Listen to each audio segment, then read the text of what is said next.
시청자 여러분 안녕하십니까. 증시 프라임타임 오세혁입니다. 김세영입니다. 네, 어제 코스피가 5,000시대를 열었죠. 오늘 장 초반도 5,000대를 유지해주고 있습니다. 어제는 개인이 장을 주도했다면 오늘은 기관이 주도를 하고 있네요. 네, 맞습니다. 12거래일 연속 상승을 해주고 있고요. 코스피 같은 경우에는 오늘 5,000포인트대 종가에 도전하는 날입니다. 코스닥도 화답해주면서 같이 양봉을 그려주고 있는 오늘이네요. 네, 1월 23일 금요일 증시 프라임타임 주요 내용 정리해드리겠습니다. 네, 먼저 투자상위 1%는 지금입니다. 지금 1%의 초고수들 어떤 종목을 담고 또 팔고 있을까요? 최근에 현대차가 올라와주면서 우선주도 함께 순매수 상위에 이름을 올리고 있습니다. 이와 함께 2차 전지주들 차별화가 나타나고 있는데요. 그 안에서 대장주 LNF는 오늘장 약세를 보이고 있습니다. 잠시 뒤에 자세한 2차 전지에 대한 전략 만들어 보도록 하겠습니다. 그리고 프라임히트픽 시간에는요, 오늘 반도체 쪽에서 공략주 꼽아드리도록 하겠습니다. 간밤에 인텔의 부진한 실적이 나왔지만 그럼에도 불구하고 반도체주들 나름 버텨주고 있는데요. 이 안에서 희귀가스 국산화 핵심주 공개해드릴 테니까요. 끝까지 함께해 주시기 바라겠습니다. 네, EV, ESS뿐만 아니라 이제 2차 전지주 로봇의 필수 요소로 급부상하고 있습니다. 그동안 주춤했던 2차 전지주에 대한 이야기 나눠보도록 하겠습니다. 직격 프라임 기대해 주시고요.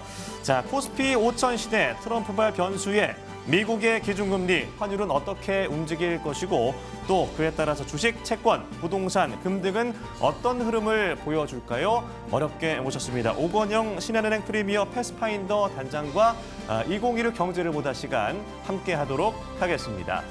자, 증시 프라임타임 딜사이트 경제TV 유튜브 채널에서 함께하실 수 있습니다. 적극적인 참여 부탁드리고요. 저희가 질문도 해드릴 테니까요. 적극적인 참여를 부탁드리겠습니다. 1월 23일 금요일입니다. 증시 프라임타임 지금 출발합니다.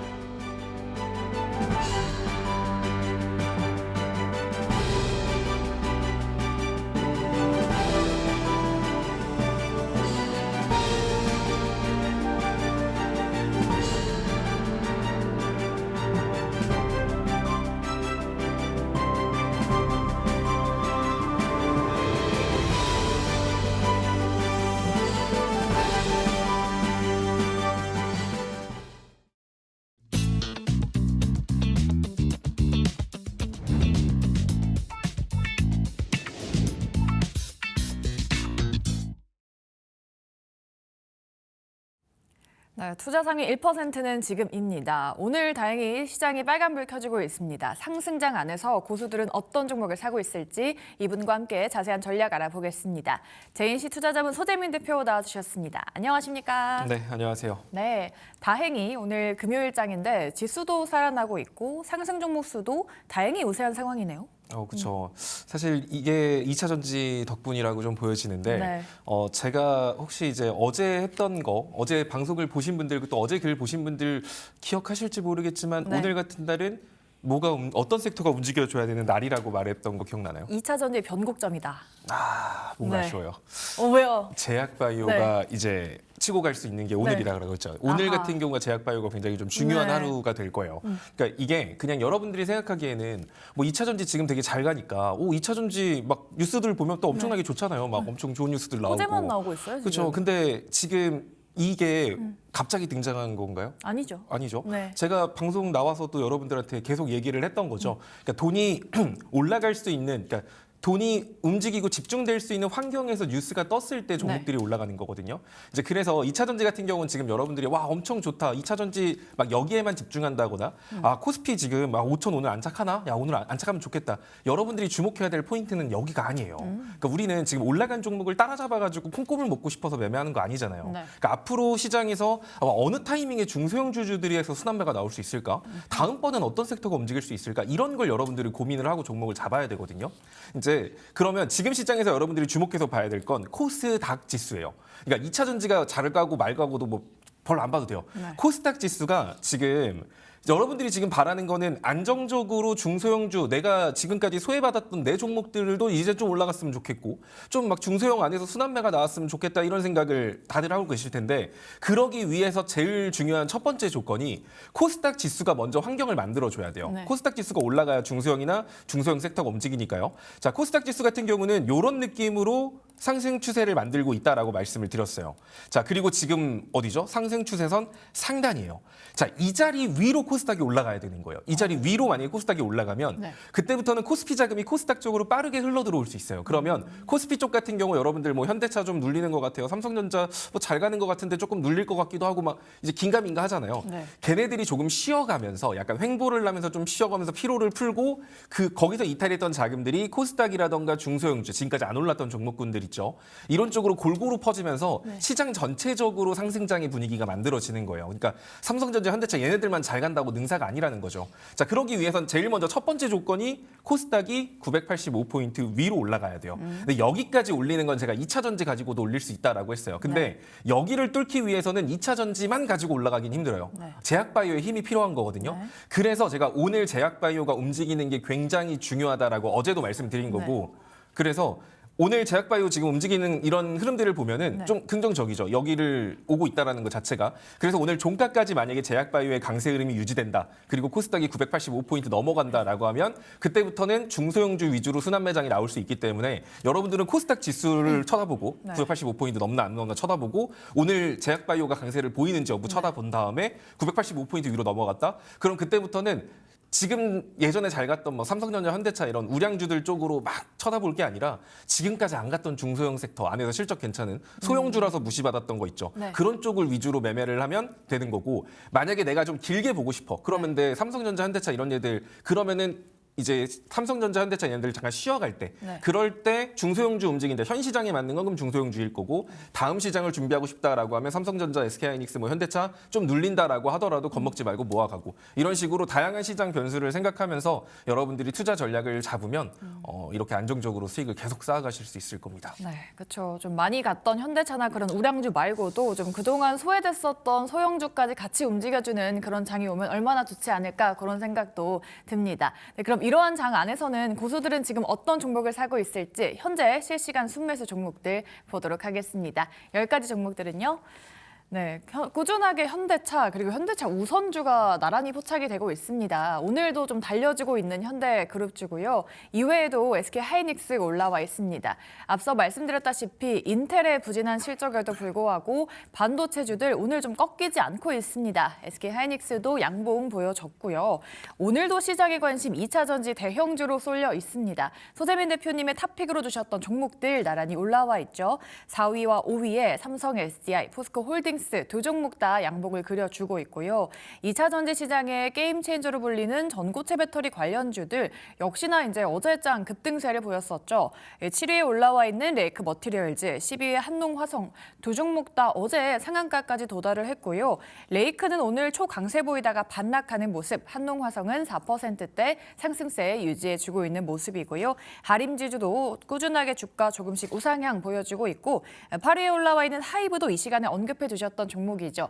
실적 성장에 대한 가시성이 있고 한중 관계 완화 개선까지 여러 가지 모멘텀이 있다라고 말씀드렸죠. 주가도 꾸준히 올라와 주고 있고요. 하이브 오늘장도 상승세 그려지고 있습니다. 자, 이 중에서는 저희가 역시나 우리 소재민 대표님의 탑픽주 삼성 SDI 안 짚어볼 수가 없습니다.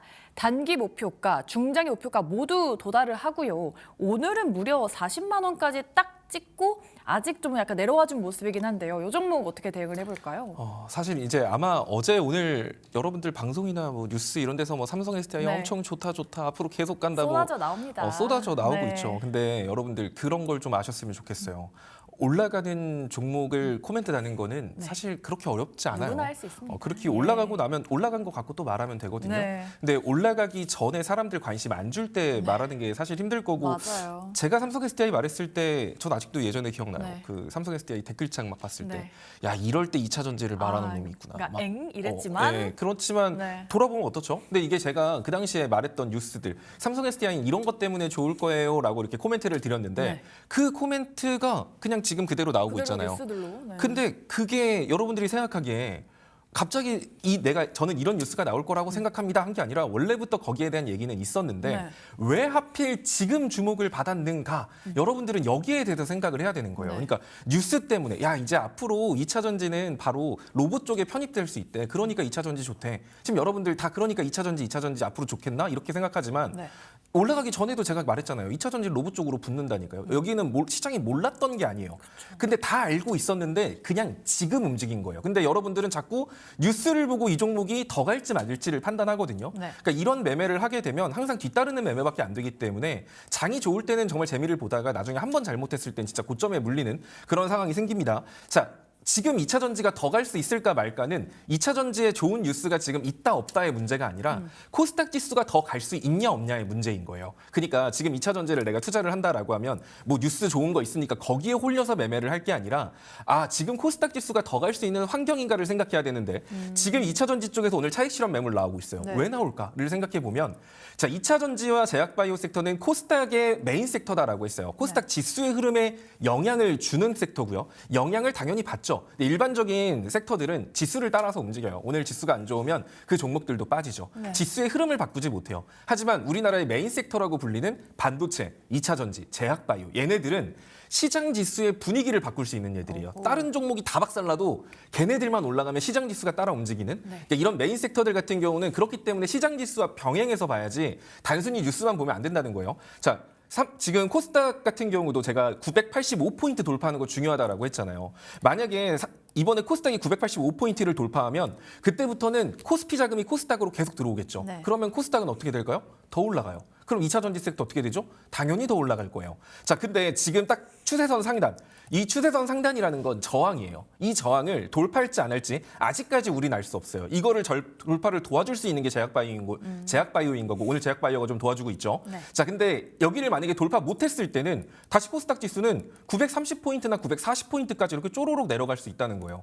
그럼 2차 전지 어떻게 될까요? 빠지겠죠. 네. 그러면 지금 시점에서 2차 전지 차익 실현 매물이 나오고 있는 게 그냥 그것 때문이에요. 만약에 여기 못 뚫으면 어떡하지? 여기 못 뚫으면 여기까지 밀릴 수도 있겠다. 이런 생각 때문에 2차 전지 안에서 지금 차익 실현 매물이 나오고 있는 건데 사실 그러면은 지금 2차 전지를 살까 말까 고민하시는 분들은 제일 간단한 게 이거예요.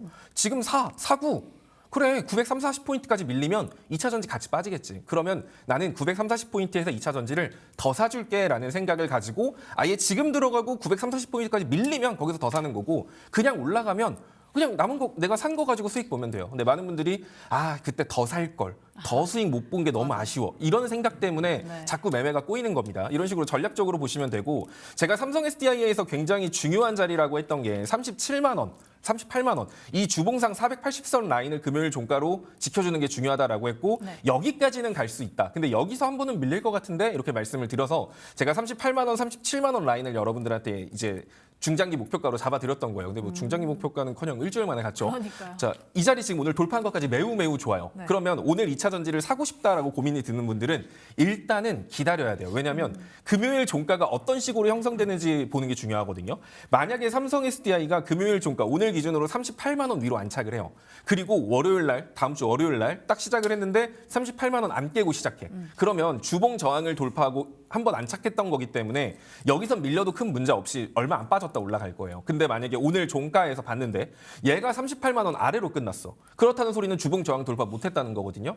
그럼 저항 돌파 못했으니까 이 상승분의 절반이면 어디죠? 한 32만 원? 33만 원까지 다시 한 번 더 눌렸다 올 수 있는 겁니다. 네. 그래서 지금 삼성 SDI를 투자하시는 분들은 현 구간이 일부 익절하는 게 맞아요. 남은 물량 가지고는 더 보되 만약에 밀리면 그런 생각 들겠죠. 다 팔 걸. 근데 그거 갖고 아쉬워할 게 아니라 네. 일부 팔았잖아요. 그러면 기다렸다가 34만 원 라인에서 재매수한다 생각하시면 됩니다. 만약에 삼성 SDI가 38만 원 위로 이번 주 금요일 오늘 안착을 성공을 하고 월요일까지 이 자리 유지해 줄 수 있다라고 하면 44만 원 정도 라인까지 다시 한 번 더 야금야금 올라갈 수 있으니까 이렇게 명확하게 기준 잡고 여러분들이 삼성 SDI를 보시면 좋을 것 같습니다. 네. 코스닥이 더 갈 수 있는 환경인가? 이게 2차 전지주가 가는 데에도 좀 중요한 환경이지 않을까 싶습니다. 삼성 SDI도 꾸준하게 이제 공략주로 말씀해 주셨던 종목인데 수익 나신 분들 축하드리고요. 앞으로의 주가 추이도 함께 체크해 보시면 좋을 것 같습니다. 네, 순매수 종목들 보셨고요. 다음으로는 고수들이 지금 팔고 있는 종목도 보겠습니다. 매도 상위 10가지 종목들 안에서는요. 역시나 2차 전지 종목들, 전고체 관련주들 많이 올라와 있습니다. 일단 뭐 LNF 같은 경우에는 차별적으로 오늘장 약세를 보여주고 있고요. 강원에너지 그리고 롯데에너지 머티리얼즈 모두 이제 전고체 관련주죠. 두 종목 다 어제 상한가 기록했었는데 오늘은 약세를 보여주고 있습니다. 롯데에너지 머티리얼즈 8%대 하락으로 차익 매물이 출회되고 있는 모습 보여지고 있습니다.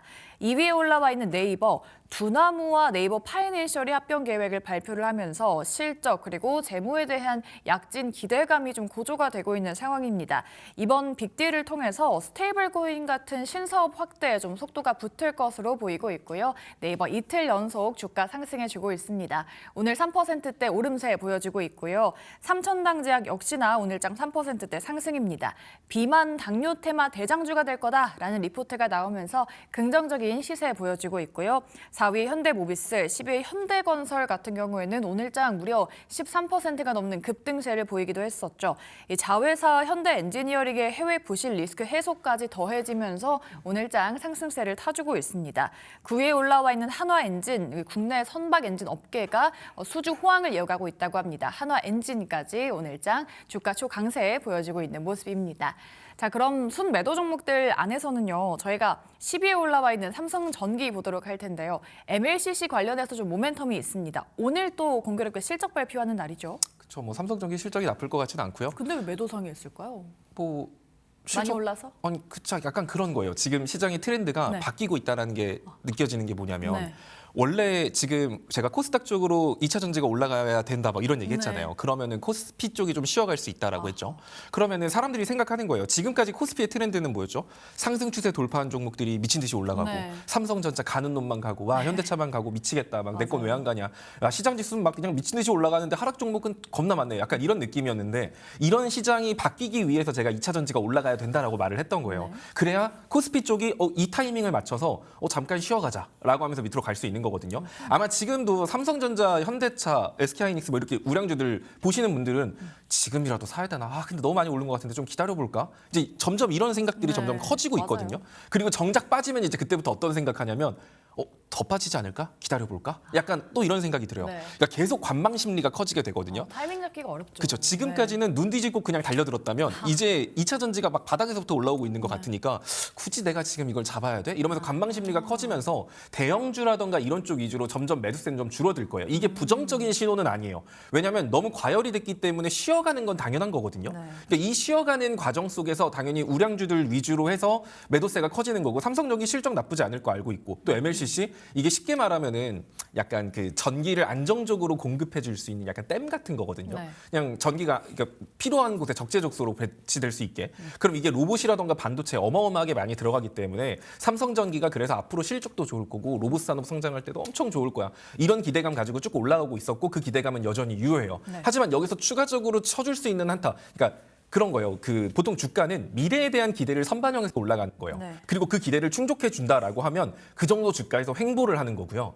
그 기대를 충족하지 못한다라고 하면 빠지는 거고요. 이제 그 기대를 가지고 하다가 원래 그런 거 있잖아요. 좋은 얘기도 계속 듣다 보면 점점 묻어내져요. 뭐 더 좋은 소식 없어? 막 이제 이렇게 바래지게 맞아요. 되거든요. 네. 근데 그런 것들을 주지 못한다라고 하면 이제 횡보 구간을 넘어가면서 과열을 풀어내는 겁니다. 그런 관점에서 지금 삼성전기도 매도세가 좀 커지고 있다라고 보시면 좋을 것 같고요. 그럼 지금 들어가는 게 맞는가? 지금 이렇게 살짝 눌리고 있는데 들어가는 게 맞나라고 하면 저는 사실 삼성전기 같은 경우는 지금 추세는 살아있어요. 근데 웬만하면 삼성전기는 60일선 한 번씩 중간중간 만나니까 삼성전기에 관심 있는 분들 같은 경우는 섣부르게 들어가기보다는 언제가 될지 몰라요. 60일선 한 번은 만나니까 그 60일선 만나는 시점을 매수 타임으로 공략하시면 좋을 것 같고 나는 그게 아니라 어차피 지금 삼성전기 돈 잘 벌잖아. 그리고 돈 잘 벌고 앞으로도 잘 벌 건데 네. 난 빠져도 무섭지가 않은데? 라고 생각하시는 분들은 지금부터 그냥 떨어지든가 말든가 그냥 항상 제가 저주를 하는 게 아니에요. 막 삼성전기 24만 원까지 빠질 거예요. 이렇게 저주를 하는 게 아니라 네. 항상 매매를 할 때 여러분들이 가장 실수하는 것 중에 하나가 내가 사면 올라가겠지라는 생각을 해요. 떨어지는 것에 대한 생각을 하지 않아요. 네. 그러니까 항상 뒤에 가서 대응을 못 하거든요. 더 살 돈도 없고 추매도 못 하겠고 분할 매수도 못 하는 거예요. 근데 애초에 처음 살 때 그냥 이런 마음으로 들어가면 돼요. 난 삼성전기가 지금보다 더 올라갈 것 같아. 근데 왠지 시장이 한번 흔들리거나 뭔가 나쁜 일이 갑자기 한번 터지면 네. 얘가 흔들릴 수도 있잖아. 그럼 나는 그때 더 사서 평균 상단을 낮춰야 되는데 그럼 얘는 그래 네가 한 20 빠져봐야 24만 원이지 뭐. 그러면 나는 지금 한 번 사고 뭐 26만 원에서 한 번 사고 뭐 24만 5천 원에서 한 번 사고 이렇게 하면 4번 사야겠다. 이런 생각으로 계획적으로 들어가시는 거예요. 그러니까 떨어질 거를 미리 생각하고 주식은 들어가는 거지 그냥 내가 지금 샀는데 당장 올라가겠지 이런 생각으로 가면 안 되고 떨어질 걸 생각해서 조금 샀는데 올라갔어요. 그러면 더 수익 볼 수 있었는데 아쉽다라고 생각할 게 아니라 주식은 더 수익을 보는 게 중요한 게 아니에요. 그냥 수익을 꾸준하게 쌓아가는 게 중요한 거거든요. 많든 적든. 네. 그러니까 이런 관점으로 여러분들이 삼성전기도 중장기적인 관점으로 보면은 개인적으로는 61선 한번 기다려 보셨다가 여기서부터 밀리면 그때부터 모아가는 전략이 저는 좀 더 좋다라고 보고 있습니다. 네. 대형주에 좀 몰렸던 수급이 그래도 조금씩 소외가 됐었던 종목들로 옮겨가는 흐름 나타나고 있습니다. 삼성전기도 좀 분할 매수하는 게 현명한 전략일 것 같다. 눌림목을 기다리는 것도 괜찮겠다라는 조언까지 전해드렸습니다. 이렇게 순매도 종목까지 2차 전지 종목들이 좀 많이 올라와 있고요. 다음으로는 주간 순매수 종목들도 보겠습니다. 네, 주간으로 많이 샀던 종목들은요. 코리아 서키트 그리고 순매도 1위에 올라와 있었던 LNF가 여기는 매수 상위로 올라와 있습니다. 일단 2차 전지 관련주들 오늘도 이제 선별적인 흐름 나타나주고 있고요. 엄청난 주가 랠리 보였었던 현대차 4위에 올라와 있습니다. 오늘도 소폭의 추가 상승 보여지고 있고요. 우선주까지 나란히 올라와 있습니다. 부품 단인 HL 만도도 함께 올라와 있습니다. 주가 흐름이 현대차와 비슷하게 흘러가 주고 있죠. 그리고 6위에 올라와 있는 LG CNS 최근 오픈 AI의 파트너사로 좀 선정이 됐었죠. 그러면서 또 주가 괜찮았었는데요. 이번에는 한국은행과 함께 에이전틱 AI 기반한 디지털 화폐 자동 결제 시스템을 국내 최초로 실증했다라고 밝혔습니다. LG CNS 주목을 받고 있고요. 7위에 있는 대한전선 역시나 구리 가격이 새해 들어서 고공행진을 하면서 함께 주목을 받고 있습니다. 최근에 대한전선의 주가 우상향 그려가고 있습니다. 신규 상장주인 리브스메드도 오늘 주가 흐름 좋죠. 자, 이 중에서는요. 저희가 2차 전지 대장주격 LNF를 좀 짚어보도록 하겠습니다. 뭐 알려주신 삼성 SDI, 포스코홀딩스는 잘 달려주고 있는데 LNF는 왜 이렇게 힘이 없을까요, 대표님? 사실 지금 앞부분에 시간을 너무 많이 써가지고 약간 제가 말을 더 빨리 할 테니까 약간 그래도 딕션이 괜찮죠? 좀 너무 좋아요. 자, 일단 LNF 같은 경우는 네. 테슬라 쪽이 원래 자체적으로 배터리를 만든다라고 해서 LNF에 뭐 이렇게 재료를 공급받는다 하니까 테슬라가 우리가 만들기 힘들 것 같은데 약간 이러면서 LNF의 공급 계약이 해지되면서 이제 한참 2차 전지 가뜩이나 LG엔솔도 해제네 뭐 이러면서 같이 빠졌던 종목인데 일단은 LNF 같은 경우는 아직 차트적으로 봐드릴게요.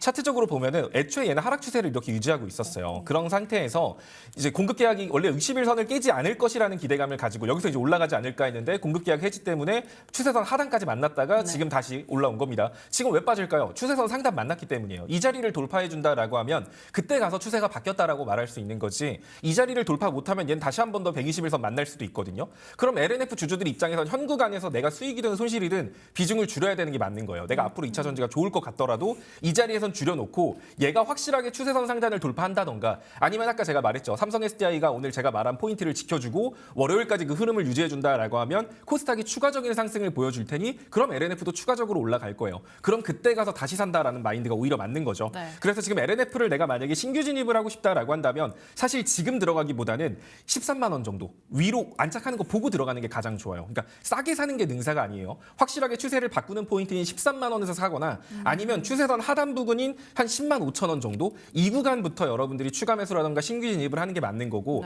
웬만하면은 지금 어쨌든 2차 전지를 통해서 코스닥이 추세를 바꾸려는 코스닥이 더 강세를 보이기 위한 변곡점에 있기 때문에 저라면 살 거면 차라리 포스코홀딩스나 삼성 SDI 좀 더 대장적인 종목을 사시는 게 여러분들이 대응하시기 훨씬 쉬우실 겁니다. 네, 좋습니다. 2차 전지 대장격인 LNF까지 좀 전략을 자세하게 만들어 드렸습니다. 좀 참고해 보시면 좋을 것 같고요. 그럼 저희 다음으로는 5거래일 동안 순매도세가 나오고 있는 종목도 알아보셔야겠죠?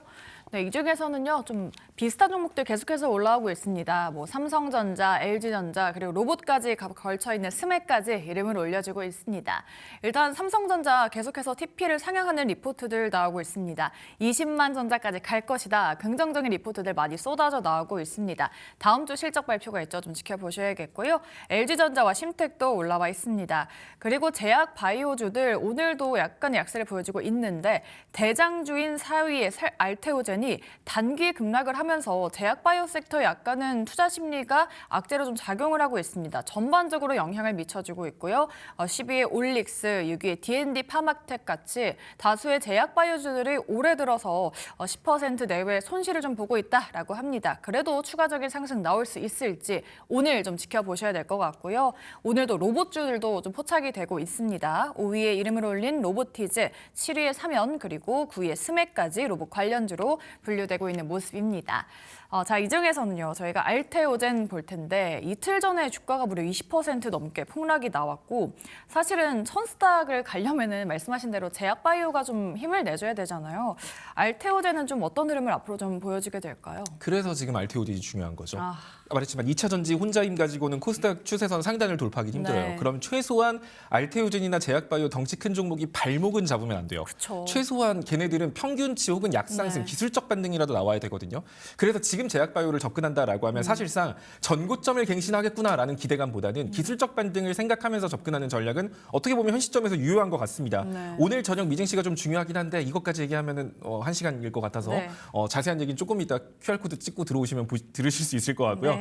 자, 일단 알테오젠 같은 경우는 지금 자리가 굉장히 중요한 자리예요. 이 자리 이탈하면 안 되거든요. 알테오젠 같은 경우는 36만 5천 원 라인은 지켜줘야 됩니다. 이 자리 지키고 반등한다라고 하면 43만 원 정도 선까지는 기술적 반등 충분히 기대할 수 있기 때문에 네. 알테오젠을 위에서 물려 계신 분들은 그 정도 선으로 평단을 맞추시는 게 중요하고요. 알테오젠의 예상되는 추세선은 이거예요. 그래서 알테오젠이 월요일까지는 최소한 39만 원 정도 위로는 올라가 주는 모습을 보여준다라고 하면 지금 제가 그려준 이 추세대로 따라 움직일 가능성 높거든요. 그럼 여러분들 알테오젠 투자 중이신 분들은 이거 캡처해 두셔야 돼요. 이거 캡처해 두시고 만약에 월요일 날 39만 원 선 위로 올라가면 이 흐름 따라서 주가가 움직이니까 일단 제일 처음 팔아야 될 건 43만 원 라인, 여기서 일부 비중 줄이고 그 다음에 만나는 추세선 상단 라인은 47만 원 라인이거든요. 여기서 비중을 좀 줄여야지 만약에 여기서 안 줄이고 버틴다? 다시 한 번 더 저점 갱신할 수도 있어요. 그래서 항상 이런 추세대로 움직일 가능성이 높다라는 거 생각하시고 월요일 날 알테오젠이 39만 원 위냐? 그렇다라고 하면 이거대로 가니까 이거 캡처해 두시면 투자하시는 데 도움 되실 겁니다. 네, 좋습니다. 알테오젠의 주가 향방 눈여겨보도록 하겠습니다. 우리 또 래퍼가 체질이신 우리 소재민 대표님 정확한 딕션을 좀 뽐내주셨는데 사실 저희 코너는 또 워낙 팬들이 많기 때문에 넉넉히 시간을 드리니까 좀 여유 있게 하셔도 된다라는 PD님의 전언이 또 있으셨거든요. 항상 좀 여유 있게 하셔도 됩니다, 대표님. 제가 네. 이렇게 빨리 말하는데 이 정도 시간인데 네.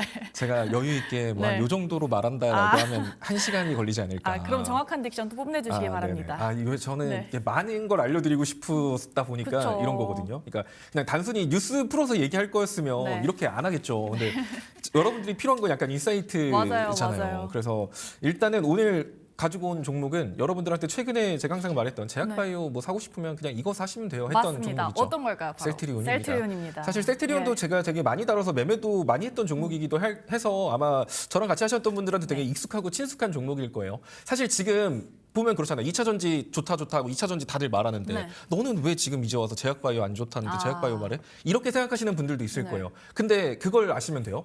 저는 올라갈 때 말하지 않았고요. 이미 2차 전지 올라가기 전에 말했어요. 그래서 이미 수익권이기 때문에 굳이 여러분들한테 지금 또 추천할 이유가 없어요. 삼성 SDI랑 포스코홀딩스로 이미 보여주셨죠. 이미 올라가기 전에 다 알려줬잖아요. 그런데 지금 올라가고 있는 것도 따라서 잡는다? 그걸 바에 저는 차라리 다음번에 움직일 수 있는 종목을 준비시켜주는 게 맞다라고 생각을 하거든요. 네. 그러면 지금은 2차 전지 미리 잡아놓은 2차 전지 분할 매도 하시면서 여러분들끼리 놓으시면 되고 네. 그 분할 매도에서 생긴 수익 가지고 결국 아까처럼 코스닥 지수가 더 위로 치고 가기 위해선 제약바이오의 힘이 필요하기 때문에 제약바이오에서 핵심이 되는 종목군들 안에서 이슈가 만들어질 가능성이 높죠. 그러면 일단 제약바이오 안에서 종목을 고른다라고 하더라도 네. 실적이 뒷받침되는 종목을 골라주는 게 좋아요. 그럼 한미약품이라든지 뭐 셀트리온 이런 종목들이 존재를 하죠. 그런 관점에서 셀트리온 가지고 왔고요. 셀트리온 같은 경우는 일단 뭐 실적 말할 것도 없고 뭐 셀트리온에 대한 회사 설명 이거는 뭐 여러분들이 인터넷에 검색하시면 네. 다 나오니까 그런 거 뻔한 얘기 말고 네. 자 셀트리온 같은 경우는 주봉상 박스권을 2년 넘게 만들었던 종목이에요. 그렇기 때문에 힘을 굉장히 오랫동안 비축하고 그만큼 강한 저항이었던 자리가 19만 원 정도 라인이거든요.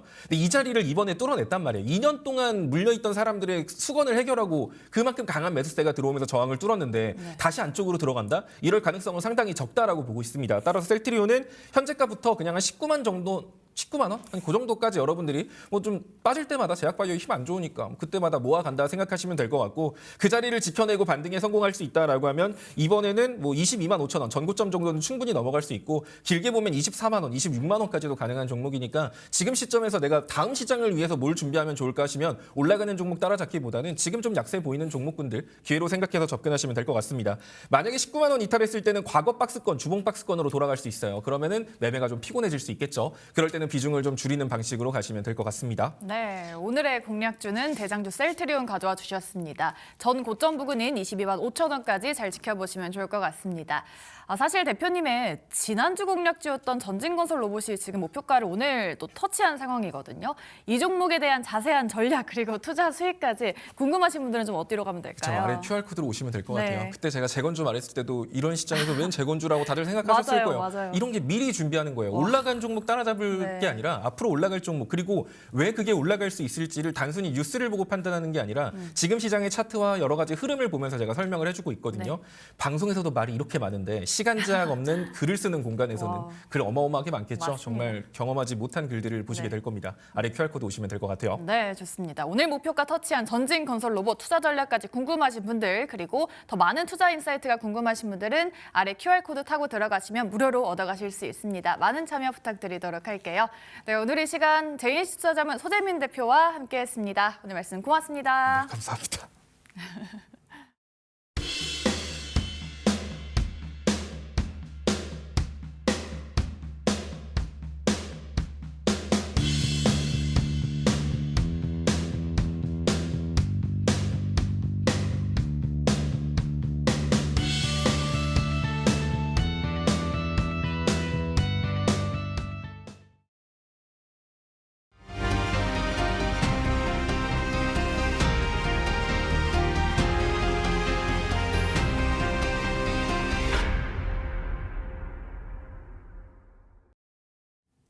네, 직격 프라임 시간입니다. 오늘 이 시간 JW 인베스트 곽유정 대표와 함께합니다. 안녕하십니까? 네, 안녕하세요. 네, 지금 시각 10시 31분 17초, 18초를 지나고 있습니다. 오늘 장 시장을 관통하는 직격 이슈 세 가지 먼저 화면으로 만나보겠습니다. 네, 읍이 EV, ESS를 넘어서 2차 전지주가 이 로봇의 필수 요소로 급부상하고 있습니다. 최근 주춤했던 2차 전지주의 흐름 짚어보도록 하겠습니다.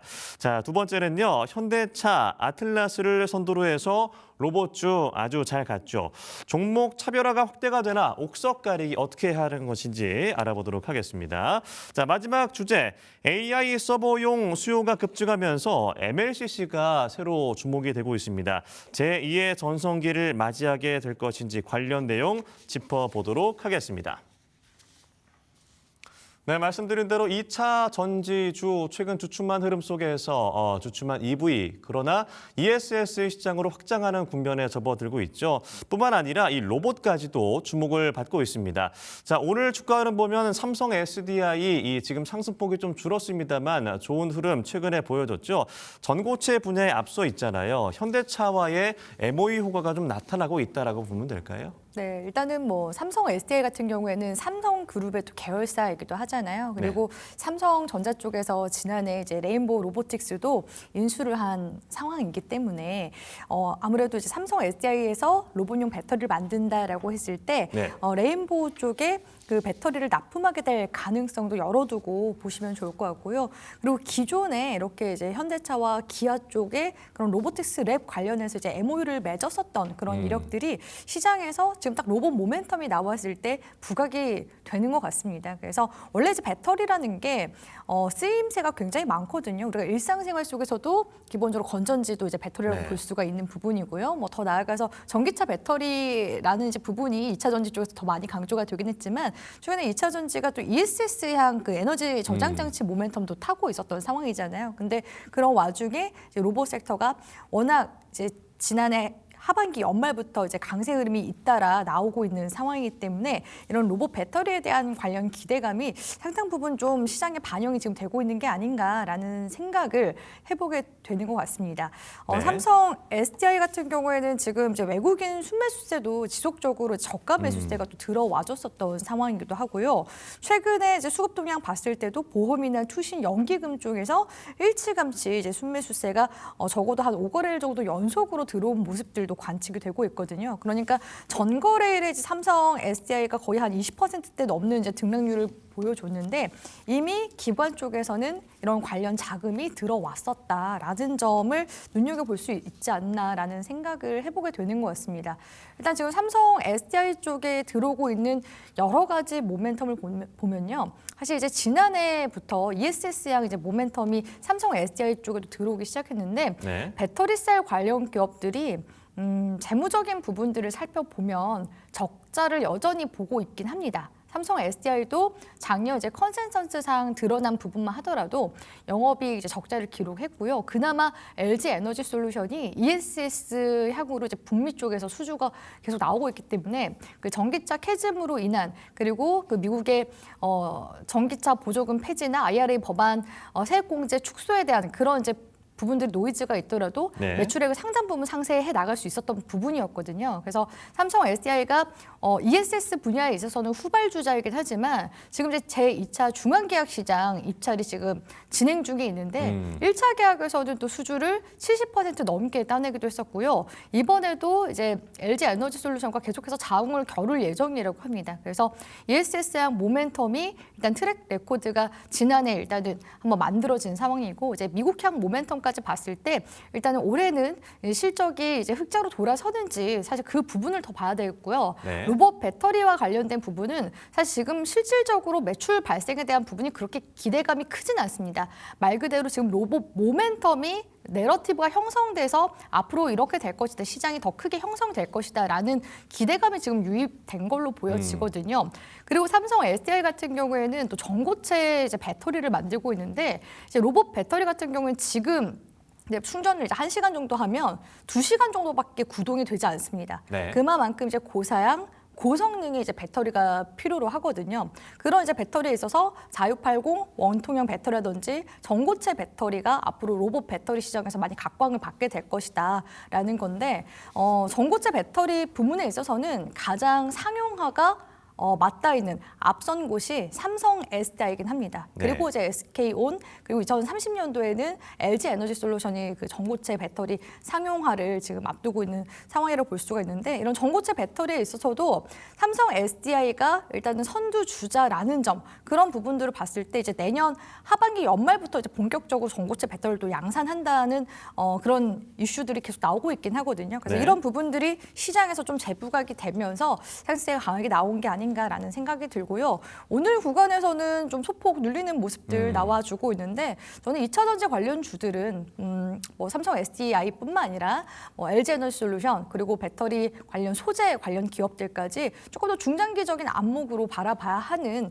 주도 섹터 하나의 이제 차기 주도 섹터로 보시면 어떨까라고 보고 있습니다. 네, 2차 전지주 뭐 모멘텀은 확실하다라고 말씀을 해주셨는데 결국에는 뭐 ESS로 가느냐 로봇으로 가느냐 그러니까 AI 서버냐 피지컬 AI냐라고 결부해 볼 수 있을 것 같습니다. 수주나 실적 반영은 어느 쪽이 좀 빠를까요? 일단은 ESS 쪽이 저는 가장 빠를 거라고 생각을 하고 네. 있어요. 왜냐하면 로봇 배터리 시장 자체가 아직 그렇게 크게 개화가 되지 않은 상황이거든요.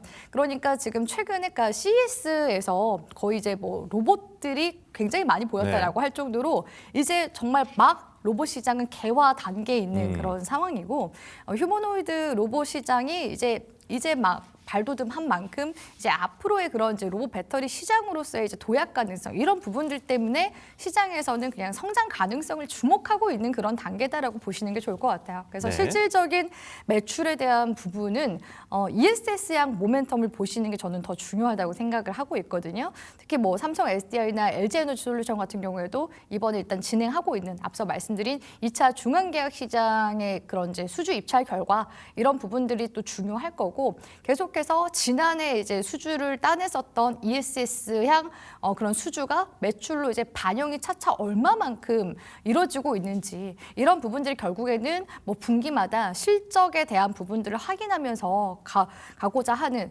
그런 이제 부분들이 있을 거라고 보고 있기 때문에 네. 일단은 우선적으로는 사실 실적에 대한 부분만 봤을 때는 ESS향 모멘텀을 좀 더 주목을 하시면서 실적 흐름을 체크하시는 게 좋겠다라고 전략 도와드리도록 하겠습니다. 예, 알겠습니다. 그럼 저희가 자연스럽게 다음 주제로 넘어가 볼 수 있을 것 같습니다.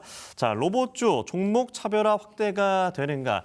기대감으로 올랐던 로봇주들 최근 약간 주춤한 흐름을 보이고 있는데 옥석 가리기에 들어가야 될 것 같습니다. 숨고르기냐 선반영이냐 어떻게 봐야 될까요? 근데 확실히 이제 로봇 종목들이 지난 딱 8월, 9월 기점이었을까요? 노란봉투법 이슈 나오고 나서 그대로 지금 우상향 추세 만들어 나가고 있는 로봇주들이 굉장히 많이 있는 상황이거든요. 그러니까 로봇주들 내에서도 순환매가 한번 강하게 지금 다 나온 상황이지 않나라는 생각을 해보게 되는 것 같아요. 그래서 네. 로봇주 하면은 사실 지난해 이제 레인보우 로보틱스가 연초에 그 삼성전자 자회사로 편입이 되면서 그 대기업 쪽에서 지분 투자하고 있는 그런 로봇 기업들이 시장에서 많이 부각을 받았었거든요. 이후에 이제 세미 휴머노이드 로봇에 관련된 이제 기대감이 또 반영됐었고 네. 그러면서 이제 노란봉투법 이슈가 나오면서 자동화 솔루션에 대한 무인 그 자동화 공정에 대한 관심도가 높아지게 되면서 이제 소프트웨어 쪽으로도 이제 관련 종목들이 움직임이 나왔습니다. 대표적으로 뭐 클로봇이라든지 현대오토 이런 기업들을 들어볼 수가 있겠죠. 그리고 네.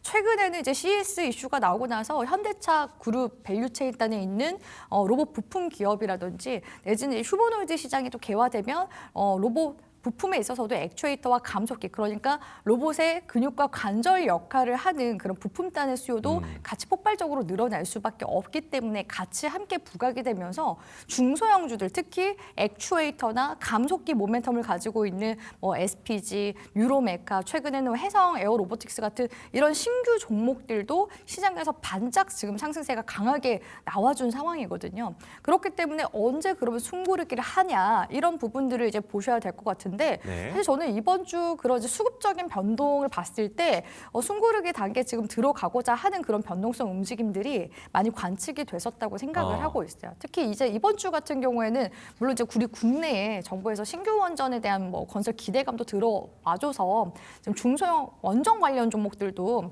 상승세가 나왔잖아요. 근데 중소형 원전 종목들이 상승이 나오면 로봇주들 수급이 빠지고 로봇주 쪽으로 이제 수급이 다시 들어가면은 원전주 수급이 빠지는 이런 약간 핑퐁핑퐁하는 그런 수급 움직임이 좀 포착이 됐었거든요. 네. 사실 뭐 로봇주라고 했을 때 우리가 대표적인 이제 대장주 휴머노이드 쪽에서는 뭐 레인보우 로보틱스 들어볼 수 있잖아요. 네. 근데 레인보우 로보틱스가 다른 사실 이제 휴머노이드 지금 모멘텀 들어오고 있을 때 오히려 시세가 강하게 지금 쳐주지는 못하고 있는 상황이긴 해요. 그래서 원래는 이제 대장주들이 계속 더 힘 있게 가져야 되는데 오히려 중소형 로봇주들의 움직임이 지금 나와준 상황이거든요. 네. 그래서 제가 봤을 때는 최근에 이제 코스닥 종목들 보면은 사실 뭐 거의 제약주나 2차 전지로만 코스닥 섹터가 움직임이 나왔었잖아요. 그러다 보니까 개별주에 매매를 해도 재미가 없다. 모든 수급이 코스피 대형주 내지는 코스닥에서는 결국 제약바이오나 2차 전지 쪽으로밖에 가지가 않으니까 중소형주에 대한 뭔가 매매 니즈가 좀 떨어진 상황이지 않았나라는 생각이 네. 들거든요. 근데 그런 부분들을 로봇주들이 이렇게 강세 움직임이 업종 전반적으로 퍼지면서 올라가니까 중소형주가 움직임이 나오고 그러면 이제 다른 주도주들이 또 새롭게 주도 섹터가 등장했을 때 이런 중소형주 낙수 효과 로봇주 쪽에서 이미 재미를 보신 분들이 또 중소형주를 공략하게 될 가능성이 높아서 이런 흐름으로 가지 않을까라는 생각이 들어요. 그래서 로봇주들은 일단은 뭐 수익 중이거나 하신 분들은 지금 구간에서 뭐 크게 비중을 축소하시는 것보다는 일단은 일부라도 익절하시면서 수익을 좀 챙기면서 가시는 게 좋지 않을까라는 이제 보수적인 전략 좀 말씀을 드리고 싶고요. 네. 아직까지는 뭐 로봇주 흐름이 꺾이진 않았지만 분명히 조정이나 숨고르기 가능성은 있는 시점인 것 같긴 하다라고서 정리 드리도록 하겠습니다. 그러니까 어떻게 보면 이제 대형주로 쏠렸던 것이 다시 또 중소형주로도 이동하면서 순환매 장세로 어떤 변동성이 좀 있을 수 있으나 그럼 단기적으로는 좀 뭐라 해야 될까요? 조정 정도는 올 수 있다고 보면 될까요? 그러니까 지금 이제 중소형주 중에서 주가가 높이 떠오른 종목들 같은 경우에는요. 네. 이게 조정에서 하락으로도 그냥 그대로 넘어갈 수가 있거든요. 왜냐하면 단순 기대감으로 올랐기 때문에. 중소형주는 좀 위험할 수 있다. 네, 그래서 중소형주는 매매를 하실 때 가급적이면 트레이딩 관점으로 보셔야 된다라고 생각을 하고 있고, 대신에 그 말씀드렸던 이제 대기업에서 지분 투자하고 있는 그런 기업들 같은 경우에는 우리 투자자분들이 계속 중장기적인 투자 관점을 가져가더라도 어차피 대기업과 함께 이제 투자를 한다라는 마인드 컨트롤도 가능하다. 네. 그리고 그러면서도 이제 거래량 자체가 중소형주보다는 외인이나 기관 쪽 메이저 수급으로 인해서 계속 추세 상승이 이어질 가능성이 높기 때문에 단기적인 뭐 급등락이나 수익률 측면에서는 중소형주가 좋을 수 있겠으나 우리 중장기적인 그런 성장성을 보면서 지속적으로 중장기 투자를 하고자라고 했을 때는 대형 종목들 뭐 대표적으로 레인보우 로보틱스, 유일 로보틱스, 두산 로보틱스 같은 그런 이제 지분 투자하고 있는 기업들은 계속해서 조정 시기 매수 기회로 삼아가는 거 나쁘지 않다라고서 전략 도와드리도록 하겠습니다. 예, 중장기적으로는 대형 로봇주를 담아가시는 게 좋겠다라고 하셨습니다. 저희 다음 주제로 넘어가 보도록 하겠습니다. AI 서버용 수요가 급증하면서 MLCC가 주목이 되고 있습니다. 뭐 MLCC, 뭐 전장, 우리 스마트폰, AI 서버 많은 곳에 들어가는데 최근 뭐 쇼티지 얘기가 나오고 있어요. 이 부분이 좀 확대가 될 가능성 어떻게 보세요?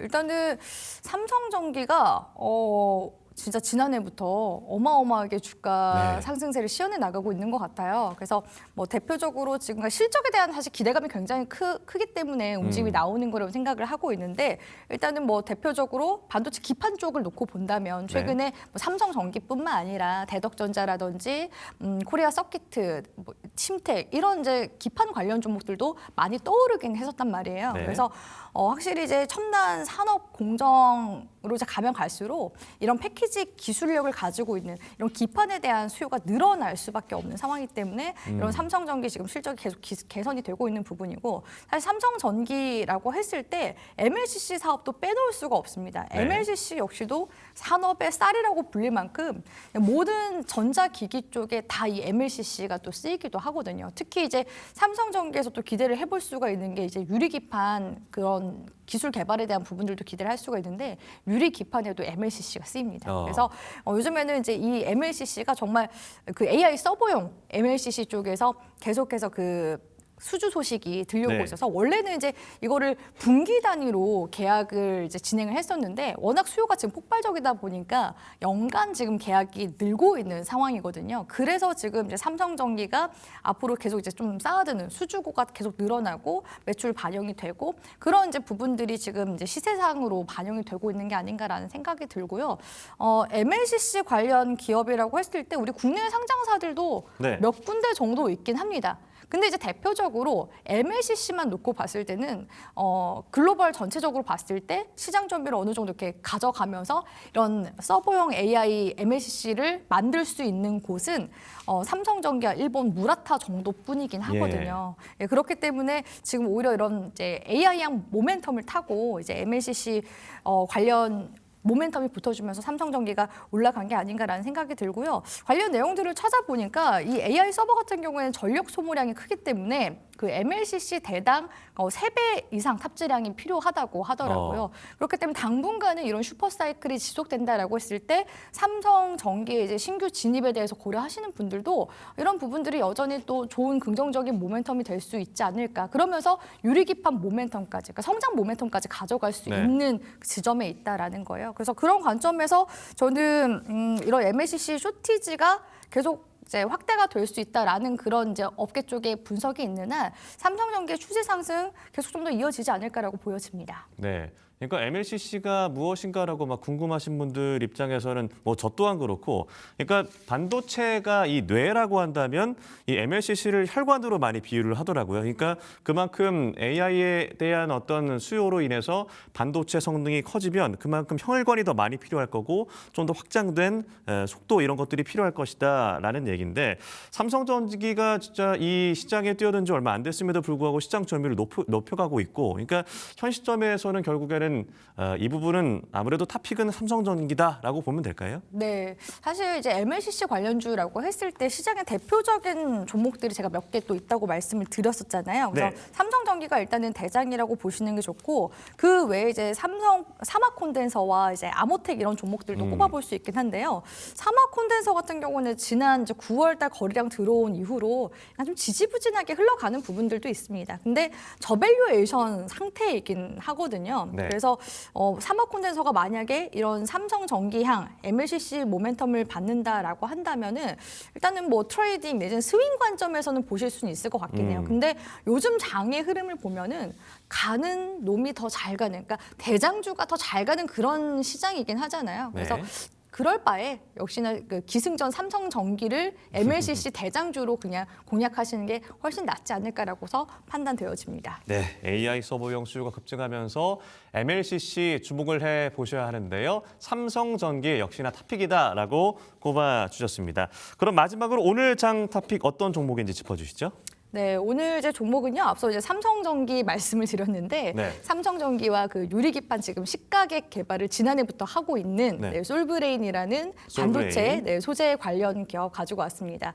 전거래일 코스피가 이제 역사적으로 5,000피를 썼습니다. 그러면서 이제 삼성전자도 16만 전자를 이제 기록을 네. 하게 됐는데요. 어제 그래서일까요? 전일 이제 FSD 같은 삼성전자에서 지분 투자하고 있는 장비주가 강세 움직임이 나타나고 있더라고요. 근데 솔브레인 같은 경우에는 삼성전자가 역시 지분 투자를 하고 있는 소재 관련 기업이기도 하고요. 네. 올해부터 이제 삼성전자 그 미국의 텍사스주에 있는 테일러팹이 본격 가동되는 만큼 소재단에 있어서도 소재를 조달받을 때 이렇게 지분 투자하고 있는 곳들 소재 조달을 받게 될 가능성이 높거든요. 특히 이제 솔브레인이 이 테일러팹 부근에 지금 공장을 증설을 하고자 지금 인센티브도 계속 받고 있는 그런 상황이기 때문에 네. 그런 이제 삼성전자의 앞으로의 그 파운드리향, 미국향 모멘텀까지 본다면 소재 관련주 중에서 대장은 전 솔브레인이라고 보고 있어서 지속적으로 이제 솔브레인 계속 항상 말씀을 방송에서도 드리고 있고요. 네. 솔브레인 목표가 같은 경우에는 2024년도 지난 이제 5월달 구간대 최고점 구간대가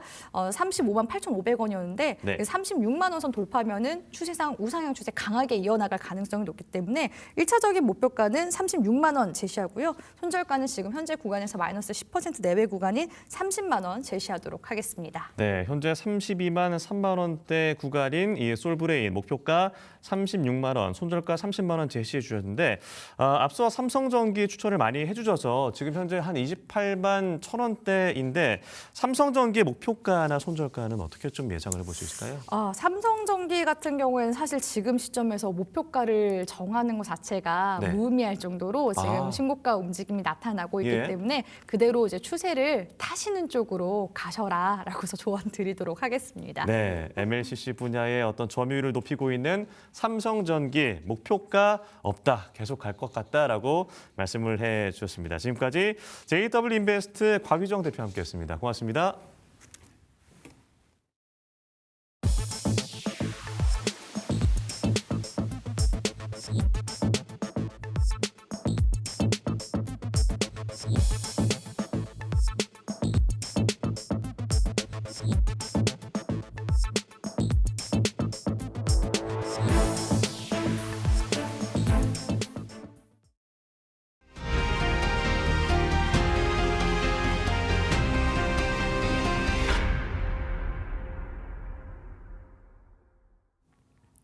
네, 프라이미트 픽 시간입니다. 금요일장 다행히 시장은 빨간불 양복을 좀 보여주고 있기는 한데요. 그 안에서 종목들의 차별화가 일어나고 있습니다. 이분과 함께 자세한 전략 만들어 볼게요. 딜사이트에서 김진균 전문가 연결되어 있습니다. 안녕하십니까? 안녕하세요. 네, 일단 정부에서 지금 코스닥 3,000을 만들겠다라고 하면서 코스닥은 뭐 힘을 견조하게 좀 버텨주고는 있지만 코스피가 약간은 동력을 잃는 모습을 보여주고 있어요. 오늘 장 좀 어떻게 보셨습니까? 네, 일단 미증시는 이제 그린란드 이슈가 일단락되는 것처럼 보입니다. 하지만 또 곧바로 이란과 거래하는 제3국에다가 25%의 2차 관세를 부과하겠다는 새로운 카드를 꺼내들면서 글로벌 공급망에는 다시 한번 또 팽팽한 긴장감이 감돌고 있는데요. 트럼프의 특징이죠. 네, 항상 이렇게 뭔가 어떤 압박을 가했다가 나중에 또 슬그머니 아무 일도 없었던 것처럼 다시 되돌리고 이 예전부터 항상 보여왔었던 어떤 협상 전술이기 때문에 크게 신경 쓰실 필요는 없을 것 같고, 다만 이게 완벽하게 해결될 때까지는 언제든지 또 조정의 빌미가 될 수 있기 때문에 이런 부분들은 여러분들께서 염두에 두고 계셔야 됩니다. 하지만 이런 어떤 지정학적 불확실성 속에서도요, 미국 경제는 3분기 성장률이 4.4%를 또 기록을 했었었는데 거기에 이어서 4분기 전망치마저 이제 5%를 상회할 것으로 집계가 됐는데 미국은 정말 유례없는 초호황을 이어가는 것 같습니다. 사실 작년에도 계속 뭐 골디락스다, 뭐 연착륙이다, 소프트 랜딩이다 이런 얘기가 나왔었었는데 정말 그렇게 되고 있는 것 같아요. 원래 과거 같았다라면은 취업률이 올라가고 실업자 수가 점점 올라가게 되면은 대부분 경기 침체로 이어졌었잖아요. 근데 이런 것들이 지금은 먹히지 않게 된 거죠. 그러니까 과거에는 먹혔던 어떤 매크로 흐름이 지금은 먹히지 않는 거예요. 그 이유는 뭡니까? 바로 AI 때문이죠.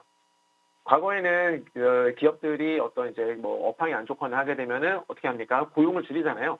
그런 것들이 곧 경기 침체로 이어졌단 말이에요. 하지만 지금 같은 경우에는 기업들이 어떻게 해요? 실적이 좋아지는 거예요. 그러니까 사람들을 줄이고 AI로 대체를 하는데 그게 오히려 실적이 좋아지는, 실적을 더 좋게 하기 위해서 사람들을 잘라버리는 거죠. 네. 그래서 예전과는 완전 달라졌다는 거예요. 예전의 경제를 보던 시각으로는 지금은 해석할 수 그게 맞지 않는다라는 거 여러분 이해를 하시면 될 것 같고,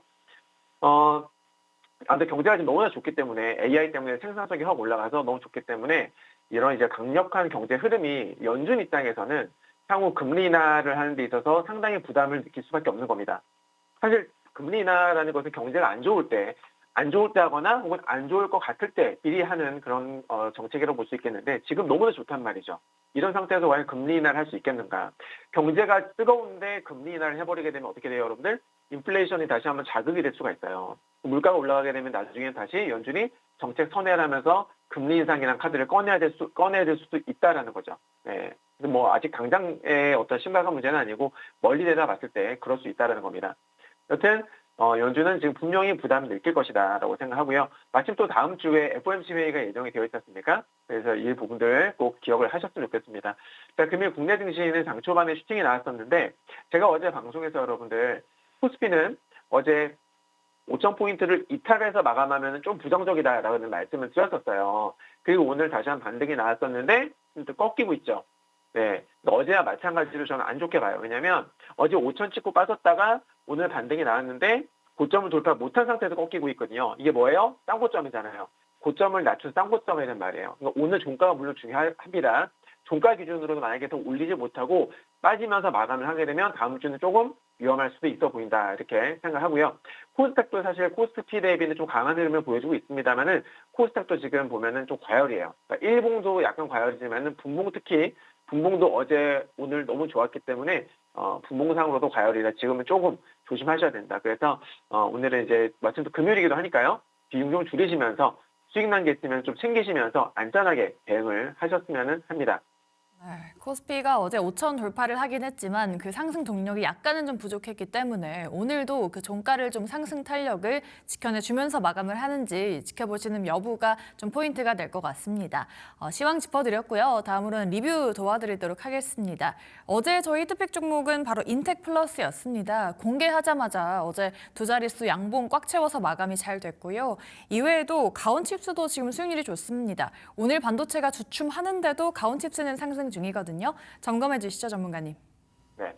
어제 추천드렸었던 인텍플러스는 바로 그냥 급등이 나오면서 제가 원래 인텍플러스를 이틀 전 종가를 보고서 이제 준비를 했었었는데 제가 방송을 하면서 방송에서 추천을 하면서 이미 급등이 나와버려서 사실상 추천을 드리지 못했어요. 네. 근데 제가 딱 봤었던 그 기준가는 이제 이틀 전 종가니까 그 가격 대비는 벌써 10% 급등이 나온 겁니다. 네.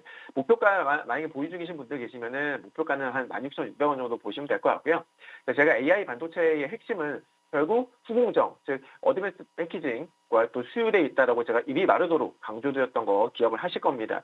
인텍플러스는 독보적인 어떤 WSI 3D 검사 기술을 통해서 이 HBM처럼 칩을 높게 쌓는 공정에서 발생하는 어떤 미세한 불량을 나노미터 단위로 잡아낸다. 그러면서 이제 반도체 수율의 어떤 키를 쥐고 있는 기업이다라고 제가 강조를 드리지 않았습니까? 그래서 특히나 또 올해 같은 경우에는 HBM4와 또 TSMC의 코어스 공정이 대중화될 수 있는 그런 원년이기 때문에 단가가 높은 차세대 검사 장비의 어떤 매출들이 본격적으로 터지면서 또 지난 2년간의 적자를 뒤로하고 이익률이 가파르게 상승할 수 있는 어떤 그런 가능성도 제가 여러분께 제시를 해드렸어요.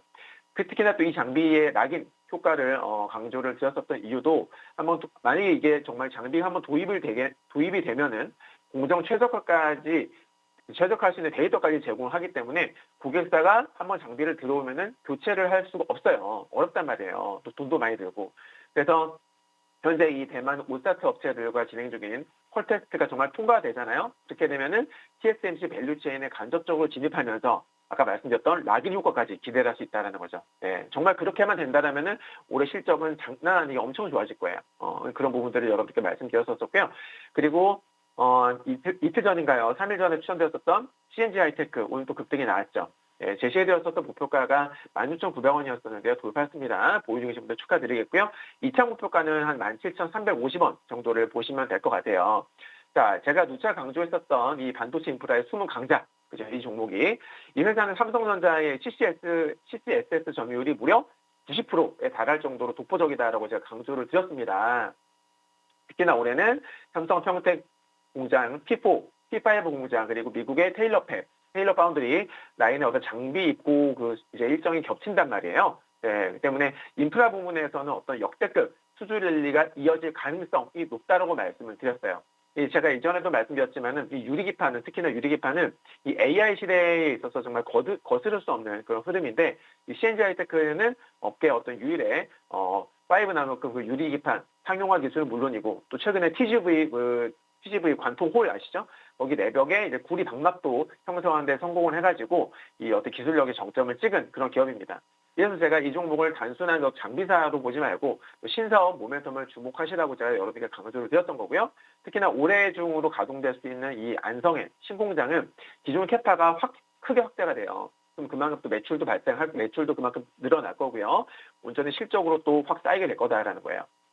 여기에 전기차, 데이터 센터용 어떤 그런 방열 기판 이 국산화가 또 막바지 단계로 접어들고 있기 때문에 장비 수주에만 의존하던 기존의 어떤 판매 구조에서 이제는 고부가가치 소재 기업으로 체질 개선 중이다라고 여러분께 강조를 드렸습니다. 네, 계속 좀 관심 가지셨으면 좋겠고, 그리고 저는 1월 8일 날 추천드렸었던 가온칩스 추천가 대비 23% 급등이 나왔었고 살짝 이제 눌림목이 나왔었거든요. 눌림목 11선 정도 눌림목 나오고도 살짝 지금 반등이 나올랑말랑하는 그런 단계예요. 만약에 이제 보유 중이시라면은 다음 목표가는 67,000원 정도 보시면 될 것 같고, 이 삼성 파운드리 이 생태계에서 어떤 정말 이 가온칩스가 엄청난 조력자 역할을 하고 있다라고 제가 여러분들께 정말 많이 강조를 드렸었는데, 이 회사는요 삼성전자의 2나노 공정 기반의 어떤 AI 칩 설계 과제를 이제 어떤 디베스라든지 그런 어떤 주요 패밀리스로부터 잇따라 수주를 하고 있어요. 예, 공시 보면 나옵니다. 그래서 차세대 공정의 어떤 확실한 트랙 레퍼런스를 쌓아가고 있는데, 특히나 올해 상반기에 예정되어 있는 이제 2나노 어떤 MPW라고 해서 그 단계는 단순한 설계를 넘어가면서 정말 실제 양산 매출로 이어지는 결정적인 분기점이 될 가능성이 있어요. 네. 제가 이 종목의 수익 구조가 개발비에서 어떤 로열티 중심으로 재편될 거라고 강조를 드렸었는데, 올해는 정말 매출액이 전년 대비 거의 진짜 증권사 컨센서스이긴 합니다만은 전년 대비 거의 한 80% 정도 급증할 가능성도 여러분들 염두에 두셔야 될 것 같습니다. 네, 영업이익도 상당히 좋아지지 않을까라고 보고 있고, 아무튼 전체적으로 봤을 적에 요즘 들어서 구글이라든지 아마존 등등 그런 여러 빅테크들이 자기 자신들만의 칩, 그러니까 엔비디아 칩 필요 없다. 너희 거 너무 비싸고 우리가 필요 없는 기능들이 많아. 우리는 우리가 원하는 그런 기능의 그런 AI 칩을 원해라고 해서 구글은 TPU, 그리고 아마존 같은 경우는 트레이니움이라는 그런 ASIC 반도체 칩을 갖다가 만들고 있잖아요. 네, 그런 어떤 지금 추세가 그런 거예요. 그러다 보니까 가온칩스가 이제 설계를 해주는 맞춤형으로 설계를 해주는 이런 그 기술을 가진 그런 기업들이 더욱더 부각이 될 수 있다. 그게 올해가 될 것이다라는 거죠. 네, 그래서 끝까지 좀 좋은 흐름 유지된다라면은 상승 추세가 깨지지 않는다라면은 꾸준히 좀 관심을 가지셔야 될 것 같습니다. 자, 이렇게 제가 히트픽주로 제시해드렸던 종목들 다 좋습니다. 현대차는 거의 90% 이상 급등이 나왔기 때문에 다들 잘 아실 거고요. 또 특히나 어제 상한가 왔었어요. 그 애프터마켓에서 롯데에너지 머티리얼스가 상한가를 기록했었거든요. 예, 보유 중심으로 진심으로 축하드리고 가온칩스, 두산 에너빌리티 등등 다 정말 좋은 흐름을 보여주고 있습니다. 승률이 상당히 높죠. 예, 그뿐만이 아니라 제가 히트픽주로 드리는 거 말고도 관심주로 제시를 해드린 종목들도요 수익 진짜 잘 났거든요. 그러니까 이런 어떤 좋은 종목들 받아보고 싶으시면요 아래 QR코드 찍으셔서 텔레그램 공개방에 꼭 들어오시기 바랍니다. 시장 방향성도 제가 짚어드리니까 투자하실 때 정말 크게 도움을 받으실 수 있을 거예요. 네, 오늘은 반도체 관련주들 위주로 리뷰를 도와드렸습니다. 인텍플러스, CNG 하이테크까지, 가온칩스까지 모두 참고해 보시기 바라겠고요. 더 자세한 투자 전략 궁금하신 분들 QR 찍고 들어가셔서 인사이트 얻어가시기 바라겠습니다. 네, 오늘도 관심주로 또 반도체주를 또 가져오셨는데요. 반도체 안에서 후공정 관련주 2탄으로 좀 가져와 주셨습니다. 오늘은 ISC 공개를 해주셨는데 일단 반도체가 오늘처럼 약간 좀 눌릴 때 좀 봐야 된다, 또 그런 관점이실까요, 전문가님? 아무래도 올해 반도체 업황은 뭐 너무 좋다라는 건 다들 잘 알고 계실 거라 제가 이때까지 히트픽주 혹은 관심주로 제시해드렸던 종목들 거의 70% 이상은 다 반도체 같아요. 정말. 네. 과거의 이 그 테스트는요, 여러분들 단순히 어떤 불량품을 골라내는 검사 단계에 불과했어요. 근데 올해부터는 현재 이 AI 반도체의 구조가 칩넷이라고 해서 칩넷화되면서 이제 면적이 되게 커져요. 면적이 되게 커지면서 테스트는 곧 어떤 제품의 신뢰성과 직결되는 그런 핵심 공정이 된 거예요. 특히나 엔비디아라든지 뭐 AMD를 넘어서 구글, 아마존, 아까도 제가 말씀드렸습니다만 자체 AI 칩, ASIC 반도체, 그죠? 네, 걔네들을 이제 직접 설계를 하고 양산을 하고 있는 그런 시점이기 때문에 이 글로벌 테스트 소켓 1위 기업인 이 ISC의 위상은 이전과 달라질 가능성이 매우 높다라고 봅니다. 차트를 보면은 이미 뭐 급등이 나왔다가 지금 살짝 쉬어가고 있는 단계이긴 하거든요. 반도체 테스트 소켓은요, 쉽게 말해서 이 반도체 칩의, 그러니까 칩용 건강검진 커넥터 정도로 이해를 하시면 될 것 같아요. 그러니까 수만 개의 어떤 미세한 회로들이 그려진 어떤 반도체 칩이 완성이 되면 이게 이제 제대로 작동하는지 확인을 하기 위해서 검사 장비에 연결을 해야 되겠죠? 그죠? 근데 이때 칩과 장비 사이를 전기적으로 연결을 해주는 이 소모성 부품이 바로 테스트 소켓입니다. 기본적으로 이 소켓 시장은 두 가지 방식이 이제 서로 경쟁을 해왔는데, 하나는 가느다란 어떤 바늘과 또 스프링을 사용하는 어떤 포고핀이라는 방식이고요. 또 다른 하나는 어떤 부드러운 고무 속에다가 전도성 입자를 넣는 실리콘 러버 방식인데, 과거에는 포고핀이 대세였어요. 근데 이제 지금 최근 같은 경우에는 이 AI 반도체처럼 칩이 아주 크고 또 되게 어떤 미세한 단자가 밀집된 이런 고사양 칩에서는 얘기가 달라져요. 고무 소재인 러버 소켓의 경우에는 이 칩의 단자에다가 고무니까 칩에 상처를 입지 않습니다.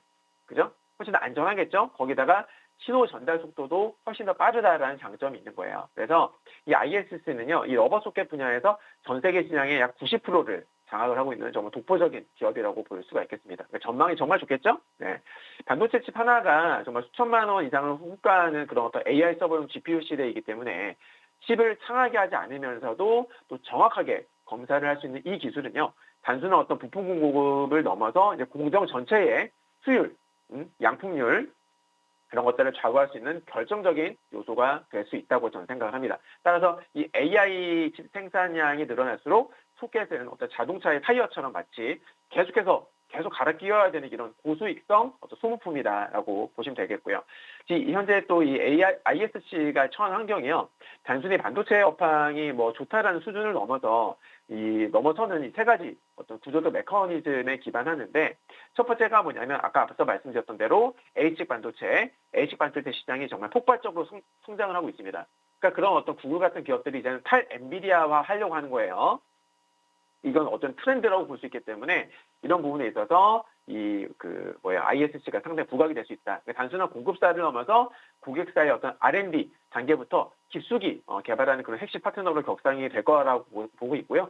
또 칩넷 구조와 어떤 대면적화, 아까도 언급을 드렸던 부분인데, 최신형 반도체, AI 반도체들은 여러 개의 어떤 작은 칩을 이제 하나로 묶는 칩넷 공법을 사용을 하면서 칩의 면적이 넓어졌다고 제가 말씀드렸잖아요. 소켓이 커지게 되면은 신호의 간섭을 제어하는 게 기하급수적으로 어려워져요. 근데 이제 ISC는 대면적 러버 소켓 제조에 필요한 어떤 500여 개의 특허를 보유하고 있습니다. 특허가 무려 500개예요, 500개. 네. 그래서 경쟁사들이 이 진입 장벽을 넘지 못하는 겁니다. 그런 사이에 ISC는 어떻게 해요? AI 가속기용 소켓 시장에서 독점적인 지위를 공고히 하면서 또 판가 상승을 주도하고 있다는 거죠. 네. 그리고 마지막으로 SK그룹에 편입이 됐었거든요. 그래서 이 ISC는 이 단순히 소켓을 파는 것에 그치지 않아요. 자회사 보면 아이셈이라고 있는데, 걔네를 통해 가지고 뭐 버닝 테스터, 뭐 모듈 테스터 장비, 뭐 이런 쪽으로도 사업 영역을 확장을 하고 있고요. 그리고 이 특히 또 SKC도 유리기판 개발하고 있잖아요. 그죠? 유리기판 사업에 연계되어 있는 이 테스트 솔루션은 차세대 패키징 시장을 또 선제적으로 장악할 수 있는 강력한 무기가 될 수 있다는 겁니다. 네. SK 하이닉스라는 어떤 확실한 캡티브 마진이 있고, 그리고 이제 글로벌 빅테크라는 외부 시장까지 동시에 공략을 할 수 있는 구조적 완성을 이뤄낸 셈입니다. 네. 차트 보면서 설명을 드려볼게요. 자, 지금 ISC 일봉 차트인데요. 오늘은 지금 한 5% 정도, 4, 5% 빠지고 있어요. 오늘. 자, A와 B를 그러니까 어제 급등이 나오면서 A와 B를 동시에 돌파해줬죠. 돌파하고 나서 오늘 빠지는 이유는 지지 테스트 정도로 보시면 되겠죠. 근데 만약에 어제 양봉을 다 이탈을 해버리는 장대양봉이 나오게 되면 이거는 부정적이겠죠. 근데 만약에 오늘 오후장 기준으로 해서 아래 꼬리가 달리면서 이쁘게 지지를 받는 모습이 나온다라고 한다면은 이 C, 내려오고 있는 C도 한번 돌파를 해주지 않을까, 그렇게 저는 보고 있습니다. 네. 단순 부품주를 넘어서 빅테크들의 파트너사로 좀 위상된 ISC 지켜보도록 하겠습니다. 오늘 그 지지를 좀 타고 추세를 넘어가 줄 수 있을지 여부도 면밀히 지켜보시면 좋을 것 같습니다. 저희 관심주 두 번째로도 반도체주를 가져와 주셨는데요. 두 번째 관심주는 필옵틱스입니다. 이 반도체 장비주, 그 안에서 게임 체인저로 불리는 유리기판 쪽 관련주로 주목을 많이 받았었는데요. 이 종목을 지금 주목해야 되는 이유 뭘까요, 전문가님? 네. 반도체 산업은요, 여러분, 지금 플라스틱의 어떤 한계라는 거대한 벽에 직면했어요. 그러니까 AI 연산량이 폭증을 하면서 칩은 점점 거대해지고 있는데, 얘를 받쳐주는 기판은 열을 가하면 휘어지고, 또 미세 회로를 그리기에는 표면이 너무 거칠거든요. 근데 이 한계를 바로 극복할 수 있는 게 바로 유리기판이라 이겁니다. 그래서 글로벌 유수의 반도체 기업들이 서로 막 지금 유리기판 개발에 열을 올리고 있는 거예요. 네. 자, 이 변화의 중심에서 유리에 정말 미세한 길을 내고 정밀하게 잘라내는 어떤 그런 장비를 세계 최초로 공급한 기업이 바로 필옵틱스가 됩니다. 네. 정말 대단한 기술을 가진 기업이에요. 자, 우리가 흔히 보는 여러분들 반도체판 있잖아요. 그 기판은요, 일종의 어떤 아파트로 따지면 바닥과 같은 거예요. 이 바닥 위에다가 반도체 칩이라는 가전제품들을 배치하고 막 전기선을 연결하고 하는 거거든요. 근데 아까 말씀드렸지만 AI 칩들이 너무 크고 무거워지고 있단 말이에요. 그래서 플라스틱이 견디지를 못해요. 그러다 보니까는 또 이제 바닥면도 매끄럽지 않아서 전기선을 촘촘하게 깔기도 되게 어려워졌단 말이에요. 근데 이 문제를 해결하기 위해서 유리기판이 만들어져서 말씀드렸고, 유리는요, 어떤 점이 좋으냐. 자, 플라스틱보다 훨씬 딱딱하죠. 딱딱해서 휘어짐이 적고요. 그리고 표면이 거울처럼 아주 매끄럽단 말이에요. 네, 그래서 미세한 전기 회로를 그리기에도 최적입니다. 하지만 단점이 하나 있죠. 바로 뭐예요? 유리는 작은 충격에도 깨지기가 쉽다라는 거예요. 네. 근데 여러분들, 필옵틱스는요, 바로 이 깨지기 쉬운 유리를 어떻게 했어요? 이 깨지기 쉬운 유리를 다루는 어떤 마치 마법사 같은 기업인데, 이 레이저를 이용을 해서 이제 유리에다가 아주 미세한 구멍을 수만 개 뚫어요. 네. 수만 개 뚫으면서, 이걸 TGV라고 하는데, 수만 개 뚫으면서도 유리에 금이 가지 않게 개별 칩 단위로 정밀하게 잘라내는 그런 어떤 싱귤레이션이라는 기술을 가지고 있는 거예요. 이게 진짜 대박인 겁니다. 이 싱귤레이션 장비가요, 작년 1분기에는 어떤 고객사 이름이 공개되진 않았어요. 근데 이제 해외 글로벌 종합 반도체 기업에 최초로 공급이 됐어요. 근데 업계에서는 아마도 이 고객사가 유리기판 상용화에 가장 앞장서고 있는 인텔일 것이다, 그렇게 추측을 하고 있고, 그리고 2분기에는요, 아까 말씀드렸던 TGV, 유리 관통 전극, 구멍 뚫는 거, 그 장비도 이미 4개 이상의 어떤 글로벌 고객사 양산 라인에 공급이 하려고 됐습니다. 네.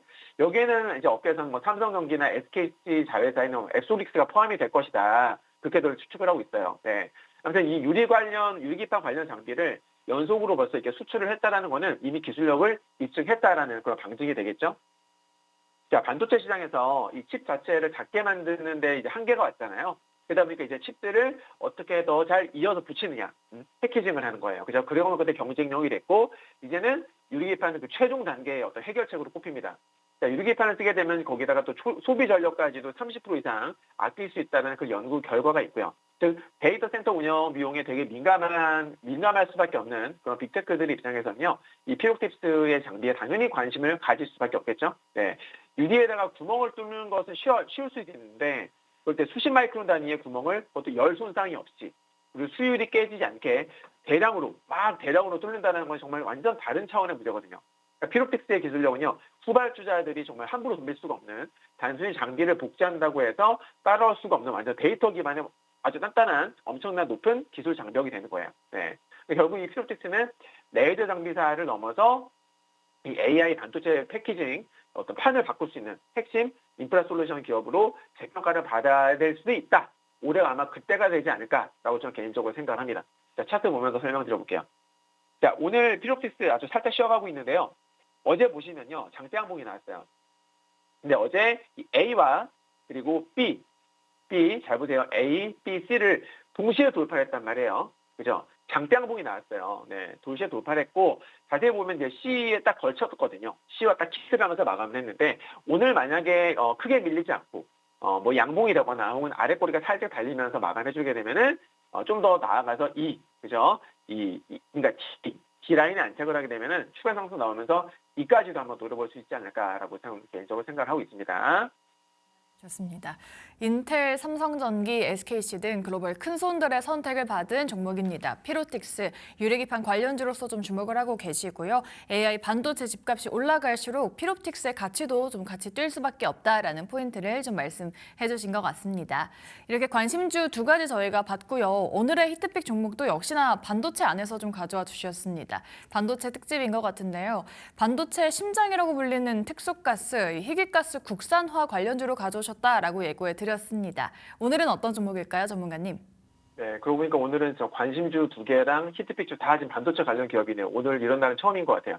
자, 오늘의 히트픽주는요, 반도체 제조 공정의 어떤 숨은 주인공이자 또 없어서는 안 될 정말 심장 같은 그런 존재예요.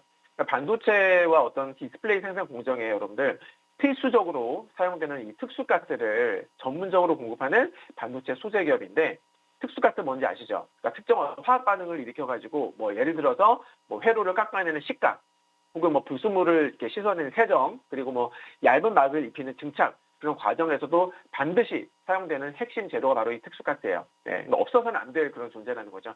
자, 이 특수가스라는 거는 우리가 흔히 보는 어떤 공기라든지 뭐 산업용 가스와는 차원이 달라요.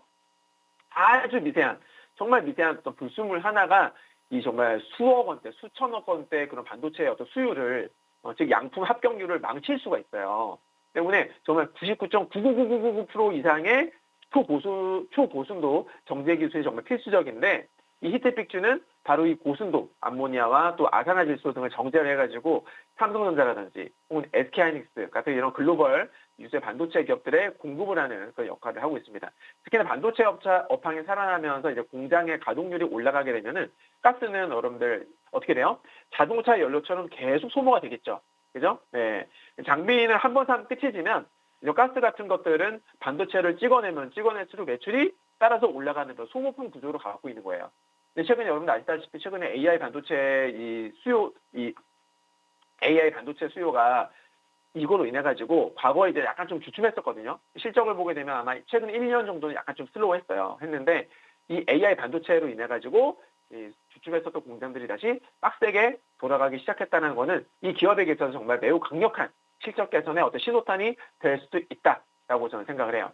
근데 여러분들 단순히 공장이 돌아가는 것보다 더 정말 어떤 본질적인 변화가 일어나고 있는데 반도체 기술이 뭐 3나노나 2나노 같은 선단 공정으로 진입을 하고 또 낸드 플래시를 300단, 400단 이상으로 높게 쌓으면서 투입되는 이 가스의 양과 종류가 어떻게 엄청나게 기하급수적으로 늘어나고 있다는 거예요. 네. 그래서 삼성전자가 주도하는 어떤 차세대 트랜지스터 구조인 GAA 공정은요, 기존 공정보다 구조가 훨씬 복잡합니다. 근데 이 복잡한 구조를 균일하게 증착하고 또 식각을 하기 위해서는 더욱더 정밀하고 많은 양의 특수가스가 소모가 된다는 거죠. 그러니까 이거는 반도체 출하량의 어떤 증가율보다 이 소재 매출 증가율이 훨씬 더 가파르게 나타날 수밖에 없는 그런 어떤 구조적인 성장 메커니즘을 형성을 한다. 이렇게 이해를 하시면 될 것 같고 또한 저 AI 서버에 들어간 이 HBM은요. 일반 DRAM보다 너무나 당연히 공정 난이도도 높고 또 재질 미드가 길어요. 기간이 길단 말이에요. 그래서 HBM 생산 비중이 커지면 커질수록 이 웨이퍼 투입량 대비 가스 소모량도 자연스럽게 올라가요. 네. 현재 주요 고객사들의 어떤 DRAM 가동률이 거의 풀 가동 수준에 근접했다라는 뉴스 접하셨을 텐데, 그러니까 이런 소식들은 이 히트픽주의 실적면에 있어서 상당히 긍정적이다라고 볼 수가 있는 거죠. 네. 자, 여기다가 여러분들 우리가 또 지정학적 리스크를 체크를 하셔야 되는데, 과거에 어떤 러시아와 우크라이나 전쟁 당시에 네온이라든지 크립톤 같은 그런 어떤 희귀가스들의 가격이 폭등을 하면서 공급망이 좀 불안해졌었던 거 아마 기억을 하실 텐데요. 히트픽주는요, 이런 희귀가스를 직접 정제하고 또 국산화하는 역량까지도 갖췄습니다. 네. 그래서 단순히 가스를 뭐 사고 팔고 하는 그런 유통사가 아니라 기술 기반의 어떤 소재 전문 기업으로서 체질을 완전히 개선을 했거든요. 그러니까 이건 고객사 입장에서 보면은 정말 대체 불가능한 파트너로서 지위를 확실하게 붙였다라는 의미이기도 하겠죠. 그러니까 결론적으로 반도체가 더 미세해지는 D램과 로직 반도체 그리고 더 높게 쌓는 어떤 낸드, 플래시 이런 시장에서 이 히스픽주의 가스가 없이는 생산 자체가 불가능한 시대가 오고 있는 겁니다. 자, 마지막으로 어떤 향후 시나리오를 한번 정리를 해보면 반도체 업황은 이제 과거의 어떤 2년 주기 사이클을 넘어가지고 이 AI 수요를 중심으로 한 어떤 장기 우상화 국면에 진입할 가능성이 매우 높잖아요. 특히나 미국의 어떤 보조금 정책에 맞춰가지고 국내 기업들이 해외 팹이라든지 그러니까 반도체 제조 공장을 해외에다가 증설하기 시작을 하게 되면 이 소재 공급망도 역시나 글로벌 단위로 확장될 여지가 충분하다는 겁니다. 네, 그래서 이 관심을 좀 가져주셔야 되겠고 차트 보실 텐데요. 자, 얘도 마찬가지예요. A 그리고 B, C를 보세요. 네, 어제 그러니까 이틀 전에도 장대항복이 나왔었는데 어제 같은 경우에는 확 얘가 점프를 했어요. 점프를 하면서 C라든지 그러니까 A, B, C를 동시에 돌파해버린 거죠. 네. 그리고 오늘 이제 살짝 지금 쉬어가고 있어요. 살짝 쉬어가고 있는데 만약에 오늘 오후장까지 장대음봉이 아니라 아주 살짝 쉬어가는 그런 이쁜 지지받는 모습으로 나온다라면은 얘는 추가 상승할 여지가 있다라는 겁니다. 네. 그래서 관심 가져줬으면 좋겠고 이 종목 너무나 궁금하시지 않습니까, 여러분? 궁금하신 분들은 어떻게 하셔야 돼요? QR코드 찍으셔가지고 공개방에 들어오셔야죠. 네. 추천주 정말 수익 엄청나게 나고 있잖아요. 추천주, 그러니까 매수 종목, 어떤 종목을 사야 될지 모르겠거나 또 어디서 팔아야 될지 모르겠다. 이런 어떤 매매 기준이 없으신 분들은요, 무조건 들어오셔야 돼요. 오시면은 제가 정말 하나부터 열까지 다 알려드립니다. 네, 들어오셔서 꼭 도움 받으시고 좋은 종목 받으셔가지고 좋은 수익 내셨으면 좋겠습니다. 네, 좋습니다. 반도체 관련주 어떤 종목인지 궁금하신 분들 꼭 QR코드 타고 들어가셔서 보시면 되겠습니다. 네, 오늘도 딜사이트스 김진균 전문가와 함께했습니다. 오늘 말씀 고맙습니다. 감사합니다.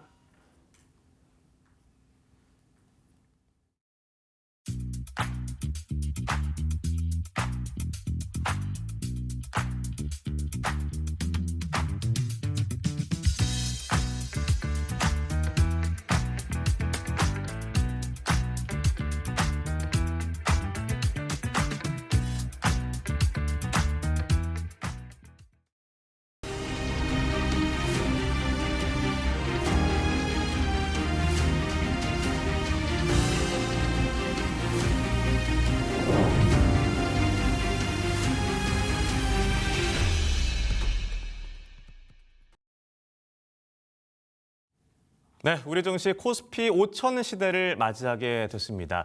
하지만 트럼프바의 변수가 상존해 있습니다. 기준금리 흐름은 어떻게 될 것인지, 환율은 또 어떻게 움직일 것인지, 그에 따른 우리의 주식, 채권 등 자산의 변동성은 어떻게 전개가 될 것인지 이분을 어렵게 모셨습니다. 제가 주린이 시절부터 이분 영상을 보고 많이 배웠고요. 어려운 경제 용어, 상황들 너무나 쉽게 잘 설명해 주시는 오건영 신한은행 프리미어 패스파인더 단장님을 모셨습니다. 안녕하십니까? 네, 안녕하세요. 오늘 너무나 즐거운 시간 예상이 됩니다. 불러주셔서 감사드립니다. 정말 어제 얘기해 볼게요. 코스피 5천 시대를 열었어요. 여러 가지 감정이 드셨을 것 같아요. 어떠셨어요? 너무 기분이 좋았죠. 참고로 네. 하나 말씀드리면 작년 초에 딱 1년 전이었죠. 국장 탈출은 지능순이라고 했고요. 예. 4월 달에 트럼프 상호관세가 나왔을 때 코스피 지수가 2,300 밑으로 내려갔었어요. 그래서 2,200대 후반이었는데 그때 참 여러 가지 좌절감이 들었었거든요. 참 전 세계에서 왜 이럴까 이런 생각을 네. 했는데 딱 1년 만에 이게 더블이 넘은 거지 않습니까? 그리고 5천이라는 숫자 사실 저도 언감생심 생각도 못했던 건데 이게 그냥 순식간에 다가오니까 진짜 만감이 교차한다 그런 예. 느낌을 좀 받았습니다. 그러니까 많은 전문가들이 1년 전만 해도 5천 사실 말도 안 된다라고 생각을 많이 하셨을 것 같은데 일단 5천 시대를 맞이했으니 이게 정말 많이 오른다고 또 좋은 시장이냐, 글로벌 시장에서의 어떤 한국 시장의 매력도가 좀 올라갔다라고 볼 수 있는 건가요? 저도 그렇게 생각을 합니다. 특히 네. 이제 외국인들의 국내 주식도 좀 매수세가 좀 있었던 거라고 보고 있고요. 두 번째는 그럼에도 이게 지금 많이 올랐음에도 불구하고 여전히 다른 국가 대비해 가지고 밸류에이션은 좀 안정적인 편이죠. 네. 그리고 이제 세 번째 말씀드리면 국내 증시가 상승을 하긴 했지만 사실 우리나라 증시도 양극화의 경향이 강하잖아요. 네. 그러니까 반도체라든지 최근에 이제 로보틱스와 관련돼 있는 AI 테마가 많이 이제 끌어올리는 효과가 있지 않습니까? 근데 한 가지 보시면은요, AI 관련 산업에서의 경쟁력이 우리나라가 그래도 좀 미국이랑 중국만큼은 아니지만 그래도 글로벌리 약하지만은 않다라는 걸 좀 보여주는 것 같아서 기분은 좀 많이 좋았었던 네. 그런 케이스입니다. 그리고 이제 하나 더 말씀드리면 그렇게 많이 올랐던 것에 대비해서 소외되어 있는 주식들 있죠. 그런 주식들 같은 경우는 앞서도 말씀드렸지만 밸류에이션 매력이 남아있기 때문에 네. 여전히 우리나라 시장에 대해서도 좀 외국인들이 계속해서 관심을 갖지 않겠는가 그런 생각을 갖고 있습니다. 이렇게 그러나 많이 오른 증시이기 때문에 뭔가 큰 불확실성이라든가 걱정, 우려들도 있는 것 같아요. 그런 건 어떻게 바라보세요? 네, 이게 아무래도 단기의 상승폭이 굉장히 컸다라는 점은 좀 이렇게 우리가 우려할 수 있는 점이고요. 네. 두 번째는 앞서도 말씀드렸지만은 우리나라 증시도 양극화가 됐지 않습니까? 그러니까 삼성전자, 하이닉스, 현대차처럼 이제 특정 종목이 차지하고 있는 비중이 굉장히 높은 편이죠. 결국에는 이런 케이스 같은 경우는 이제 소외되어 있는 종목들이 좀 올라와 줘야 되는데 네. 그러려면 우리나라 자체에서 유동성뿐만 아니라 건강하게 펀더멘탈이 개선되는 모습들이 좀 보여줘야 됩니다. 그래서 그런 것들을 어느 정도 우리가 시간을 두고서 입증할 수 있느냐 이런 것들이 향후에 이슈가 될 거라고 생각하고 있습니다. 네, 이 올해 초만 해도 사실 뭐 여러 가지 대내외적인 변수들이 많이 있습니다.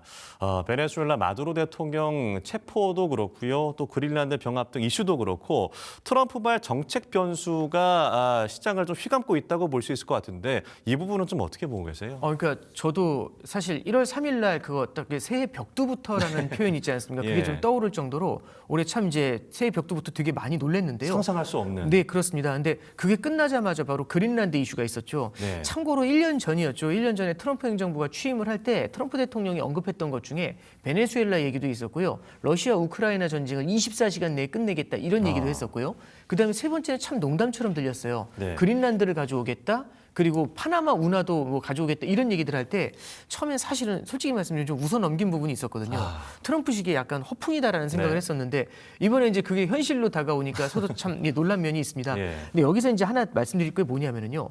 트럼프식의 이런 이제 결국에는 뭐라고 해야 될까요? 협상 기술 같은 것들이 글로벌 국가들에서 상시화돼서 나타난다라는 생각은 들어요.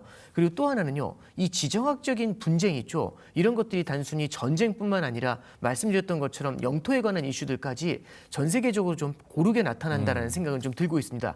참고로 말씀드리면 최근에 러시아 우크라이나 얘기 쏙 들어갔죠. 여전히 이어지고 있고요, 이 전쟁이. 그리고 말씀드렸던 것처럼 베네수엘라 사태도 있었고요. 그다음에 그린란드에 대한 이슈도 있었죠. 네. 그리고 이제 콜롬비아에 대해서도 트럼프가 각오하라 뭐 이런 얘기들 하고 있고 대만하고 중국 같은 경우도 지금 갈등 관계에 있습니다. 캄보디아, 태국도 좀 문제가 있고요. 글로벌리 굉장히 다양한 이란 케이스도 그렇죠. 이 지정학적인 리스크가 굉장히 다양한 형태로 분출이 되고 있어가지고요. 과거 대비해가지고 뭐라고 해야 될까요? 지정학적 리스크가 상시화된 세상 네. 이제 그런 케이스를 좀 느낍니다.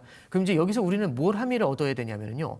과거 대비해서 이게 하나의 파서블한 시나리오가 된 거잖아요. 네. 그럼 우리 포트폴리오에 옛날에는 그런 리스크들을 크게 감안하지 않았다면 이제는 일정 수준은 좀 감안을 하면서 운용을 해야 되지 않겠는가 그런 조언의 말씀 드려봅니다. 네, 그러니까 워낙 뭐 예상하지 못한 변수들이 계속해서 상존해 있기 때문에 이 부분을 계속 지켜봐야 된다라는 말씀으로 들리는데 사실 올해 지켜봐야 될 것이 11월 중간 선거이기도 합니다. 트럼프가 왜 이렇게 좀 무리해서 정책적인 어떤 변수들을 만들어내는 것인가?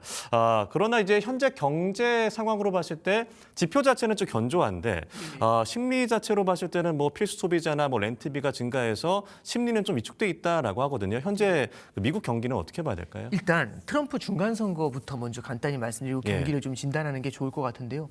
트럼프가 지금 중간 선거에 상당히 많이 목을 메고 있는 이유는요. 경제 지표는 잘 나옴에도 이걸 한번 잠깐 기억해 보시죠. 첫 번째는요. 바이든 행정부 때를 기억을 하는 겁니다. 네. 바이든 행정부가 23년도, 24년도에 미국의 성장률이 나쁘지 않았어요. 성장률이 나쁘지 않았음에도 불구하고 선거에서 졌지 않습니까? 그럼 선거에서 진 이유가 무엇인가 해서 잠깐 생각을 해보면 네. 성장은 문제가 없었지만 결국에는 물가를 제압하는 데 실패를 했기 때문이에요. 그래서 바이든 행정부가 쫓겨났고 트럼프도 마찬가지로 그걸 얘기하면서 바이든 때 물가가 엉망이 됐다라고 그걸 비난을 하기 시작을 했어요. 네. 근데 문제는 뭐냐면 지금 그러면 트럼프 행정부도 지금 미국 경제 성장 탄탄하잖아. 이것만 바라볼 게 아니라 물가 쪽에서의 문제를 좀 보실 필요가 있어요. 그래서 지금 미국 내에서 어포더빌리티라는 단어가 유행을 하고 있습니다. 이 어포더빌리티의 의미 자체는 뭐냐면요. 구매력을 얘기하는 거거든요. 이거 감당할 수 있는 능력이라는 건데 요 결국에는 어떤 물건을 살 때 물건값이 너무 비싸지면 이게 결국 인플레이션이라는 문제하고 딱 직결이 돼 있거든요. 네. 그리고 이제 트럼프 행정부에 대한 지지율이 그렇게 높지가 않습니다. 그러면 이번에 11월 3일 날 중간 선거가 있을 텐데요. 그 중간 선거에서 특히 하원 같은 경우는 민주당한테 뺏길 가능성이 있어요. 과거에 2016년도 이제 11월 9일 날 트럼프가 당선이 됐을 때 네. 그때 당시에도 공화당이 대통령 상원 하원을 다 갖고 있었습니다. 네. 그러다가 2018년도 중간 선거에 하원을 뺏겼거든요. 그러면서 이후에 19년도, 20년도에는요. 트럼프 행정부의 정책 집행이요. 힘을 앞전 시기보다는 좀 잃는 모습을 좀 보여줬어요. 그걸 기억을 하고 있는 트럼프인데 당연히 이번에도 하원이 뺏겼을 때는 어떤 일이 벌어지는지 생생히 기억을 하고 있겠죠. 네. 그래서 이제 중간 선거에 신경을 쓸 수밖에 없다. 이제 요거를 우리가 첫 번째는 좀 보실 필요가 있는 것 같고요. 그 다음에 두 번째는 이제 요거하고 맞물려 가지고 미국 경기에 대해서 간단히 말씀을 드리면 네. 미국 경제 자체가 나쁜 건 아니에요. 근데 이게 양극화가 돼 있습니다. 그래서 돈이 많은 사람들, 이런 사람들 같은 경우 자산의 상당 부분을 갖고 있고요. 이 자산의 상당 부분을 갖고 있는 만큼 소비도 되게 왕성하게 하고 있습니다. 근데 문제는 서민 경제 같은 경우는 굉장히 힘든 게 물가가 높고 금리가 높죠. 그러다 보니까 서민 경제에 지금 직격탄을 맞고 있는 그런 상황입니다. 네. 근데 이제 아까 말씀해 주셨던 것처럼 소비 심리라는 거는 100명 중에 몇 명이 소비를 하기 좋냐 이렇게 물어보면 돈 많은 사람의 숫자는 적거든요. 그럼 5명 정도는 분위기 좋습니다 이렇게 얘기하지만 95명은 굉장히 힘들어하는 거예요. 그럼 이걸 딱 보면 소비 심리가 위축이 돼 있지 않습니까? 근데 소비량은 많은데 왜 그러냐면 이 5명이 어마어마하게 쓰고 있는 거죠. 그러면 이런 관점에서 봤었을 때는 미국 경제의 성장이 겉으로 보기에는 이게 에버리지잖아요. 네. 그러니까 모든 사람이 60점씩 받고 있는 게 아니라 이쪽 반은 100점 받은 사람 몇 명이 빵점 맞은 사람 여러 명 하드캐리하고 있는 구조가 되는 겁니다. 이럴 때는요. 이 100점 맞은 사람들이 몇 명이 흔들리잖아요. 조금만. 그러면은 굉장히 이 경제가 취약해질 수가 있죠. 그래서 지금 미국 사회 내의 경제가요. 이 성장 자체가 양극화에 의존한 면이 굉장히 크다라는 점. 이런 점들은 하나의 불안 요인이 되고 이게 중간 선거하고도 맞물려 있다. 이렇게 해석할 수 있을 것 같습니다. 네, 그렇다면 이 경제의 어떤 변수들을 좀 정리해주는 역할을 이 연준이 맡게 될 텐데 사실 연준 자체가 지금 많이 흔들리고 있는 상황이잖아요. 네, 그렇습니다. 예, 네. 뭐 파월에 대한 어떤 수사도 그렇고 그리고 새로운 어떤 연준 의장을 누굴 뽑을 것인가 후보군도 그렇고 일단 먼저 연준이 지금 시장은 어떻게 바라보고 있을까와 더불어서 연준의 어떤 지금 상황들은 좀 어떻게 보시는지 궁금합니다. 네, 일단 연준의 상황부터 간단하게 말씀드리는 게 더 좋을 것 같아요. 그러니까 저도 되게 당혹스럽고 이런 적이 있었을까 싶었는데요. 얼마 전에 파월 의장에 대해서 소환장이 왔죠. 예. 이게 왜 그러냐 여러 가지 해석이 있습니다만 저는 개인적으로 이 해석이 가장 좀 맞는 것 같아요.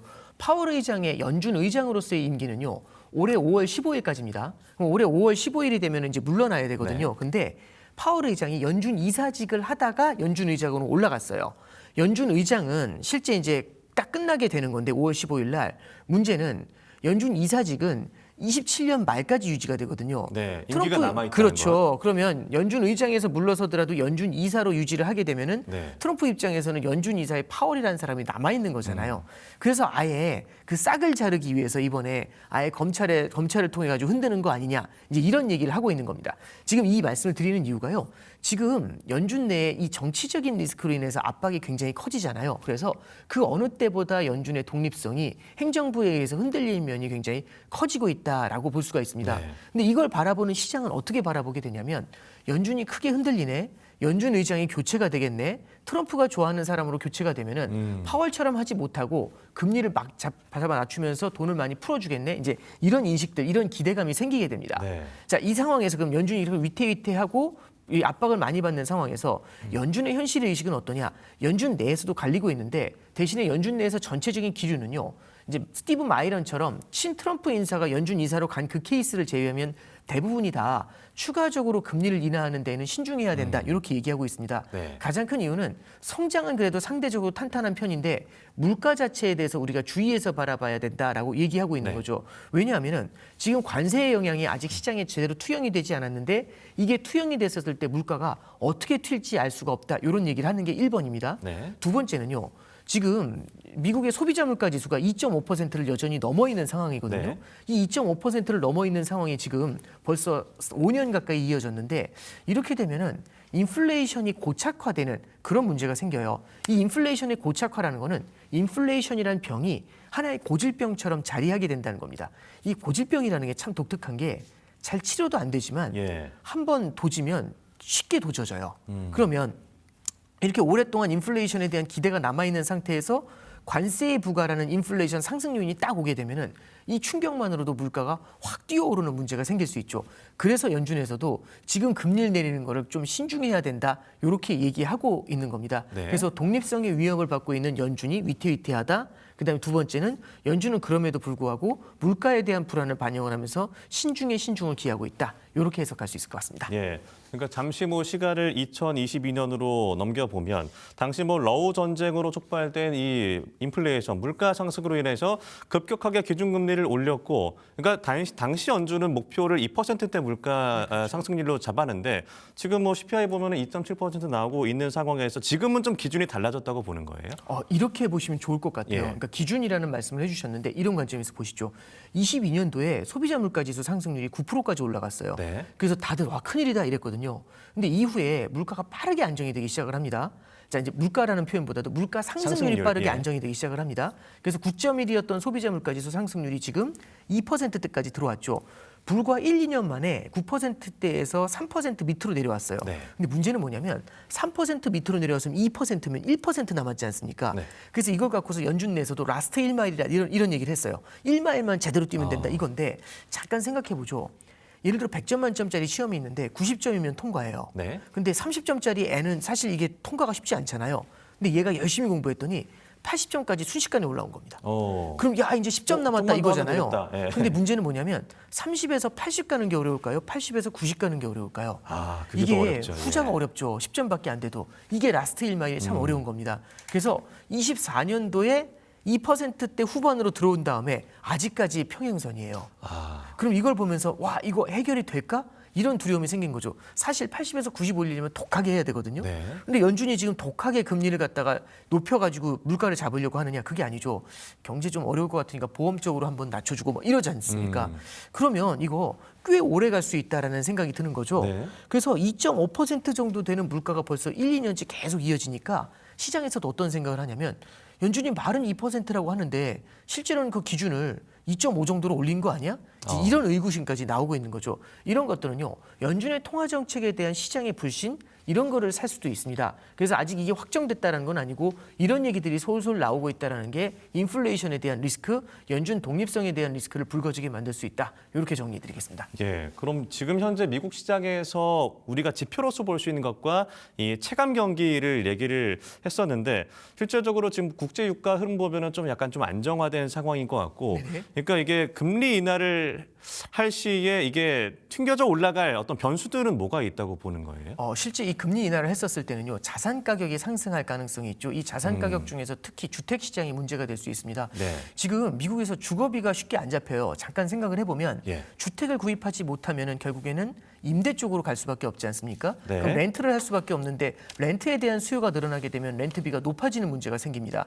주택 가격의 상승이 일어나고 그다음에 렌트에 대한 수요가 늘어나니까 렌트비가 되게 높아지고 있거든요. 네. 실제 미국 현지에 사시는 저 지인분들 물어봐도 렌트비가 미친 듯이 뛰었답니다. 굉장히 부담스럽다고 하세요. 그러면 이 렌트비의 상승이라는 건요. 결국 앞서도 제가 중간 선거하고 연결돼 있는 어포더빌리티라는 단어를 말씀을 드렸잖아요. 네. 이걸 누가 파고들었냐면 뉴욕 시장에 당선된 조란 맘단이라는 사람이 이걸 파고들었어요. 그래서 렌트비의 문제까지 해결해야 된다 이런 얘기를 하고 있거든요. 그래서 트럼프 행정부에서 요즘 무슨 얘기하냐면 이게 연준이 해결할 수 있는 게 아니니까 결국에 이런 얘기를 합니다. 기업들이 미국의 단독주택을 사가지고 여러 개를 사가지고 이걸로 이렇게 뭐랄까요 렌트 사업을 하거든요. 네. 그럼 자연스레 독점이 형성이 돼요. 그래서 기업들이 그걸 못 사게 그러면은 서민들이 그걸 살 수 있는 룸이 생겨날 수 있지 않습니까? 네. 그런 정책들을 좀 쓰려고 하고 있어요. 그러면 지금 렌트비에 대한 불안이 이렇게 큰 상태에서 금리를 마구 낮추게 되면은 어쩌면 주택 시장이 좀 더 불안해질 수도 있지 않을까요? 그래서 이런 관점에서 바라보시는 게 1번이고 네. 두 번째는 지금 인플레이션에 대한 기대가 상존해 있는 상태에서 5년 이상 이어져 가지고 지금 물가 불안이 이게 기대 인플레이션이 커질 문제가 있지 않습니까? 고착화될 가능성. 네. 이런 때 불안한 상태에서 잘 모르고서 금리를 인하했다가 오히려 이걸 더 도지게 만들 수가 있는 거죠. 그러니까 예를 들어 이런 거하고 되게 비슷한 것 같아요. 감기가 꽤 오래됐어요. 근데 이제 빨리 감기 낫고 싶고 감기약 먹는 거 너무 싫거든요. 근데 이제 기침이 좀 잦아졌어요. 그랬더니 감기약을 안 먹는 겁니다. 그럼 다시 도질 수도 있겠죠. 네. 그래서 이제 두 가지 정도 말씀드렸는데 주거비의 문제가 생길 수 있고 그다음에 기대 인플레이션을 자극하는 문제 이 두 가지를 주의해야 될 것 같습니다. 그럼 단기적으로 당장 다음 주가 1월 FOMC인데 네네. 동결 기조가 좀 유력하다고 하잖아요. 네. 파월은 어떤 얘기를 좀 하게 될까요? 일단 첫 번째는요. 원래 지지난주까지는 생각하지 못했던 건데 요번에 이제 소환장을 받은 다음에 파월 의장이 예전에 그렇게 많은 조롱을 당하고 그렇게 비난, 힐난 다 당해도 한마디도 안 하고 버텼었는데 요번에 소환장을 받자마자 2분짜리 동영상을 올렸어요. 그 2분짜리 동영상 보면 결연한 의지가 느껴지거든요. 그러면서 이제 이거는 행정부의 압박이다라는 거를 명확하게 명시를 하고 있습니다. 이걸 보면서 여러 가지를 느꼈는데 결국에는 연준의 독립성에 대해서는 이번에는 어느 정도는 좀 강조를 하게 될 것 같고요. 그다음에 인플레이션에 대한 리스크에 대해서도 어느 정도는 좀 표현이 나타나게 될 것 같습니다. 그래서 이번에 연준 FOMC에서는 기준금리 인하를 단행하기가 생각보다는 좀 불편할 거라고 보고 있고요.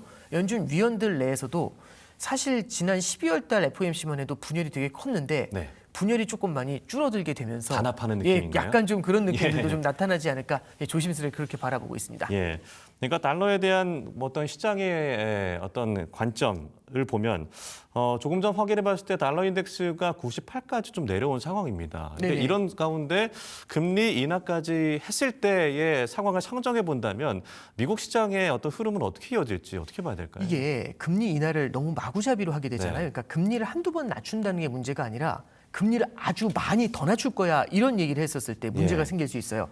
참고로 말씀드리면 코로나 때로 한번 돌아가 보죠. 코로나 때에도 그 트럼프 대통령이 파월 의장을 맹비난을 했거든요. 그냥 연준은 앉아있기만 한다, 앉아있기만 한다, 앉아있기만 한다, 막 이렇게 막 소리를 지르면서 강조를 했었어요. 근데 이제 그때를 잠깐 기억해 보면 연준한테 왜 그랬냐면 연준한테 빨리 마이너스 금리 하라고 막 얘기를 했었어요.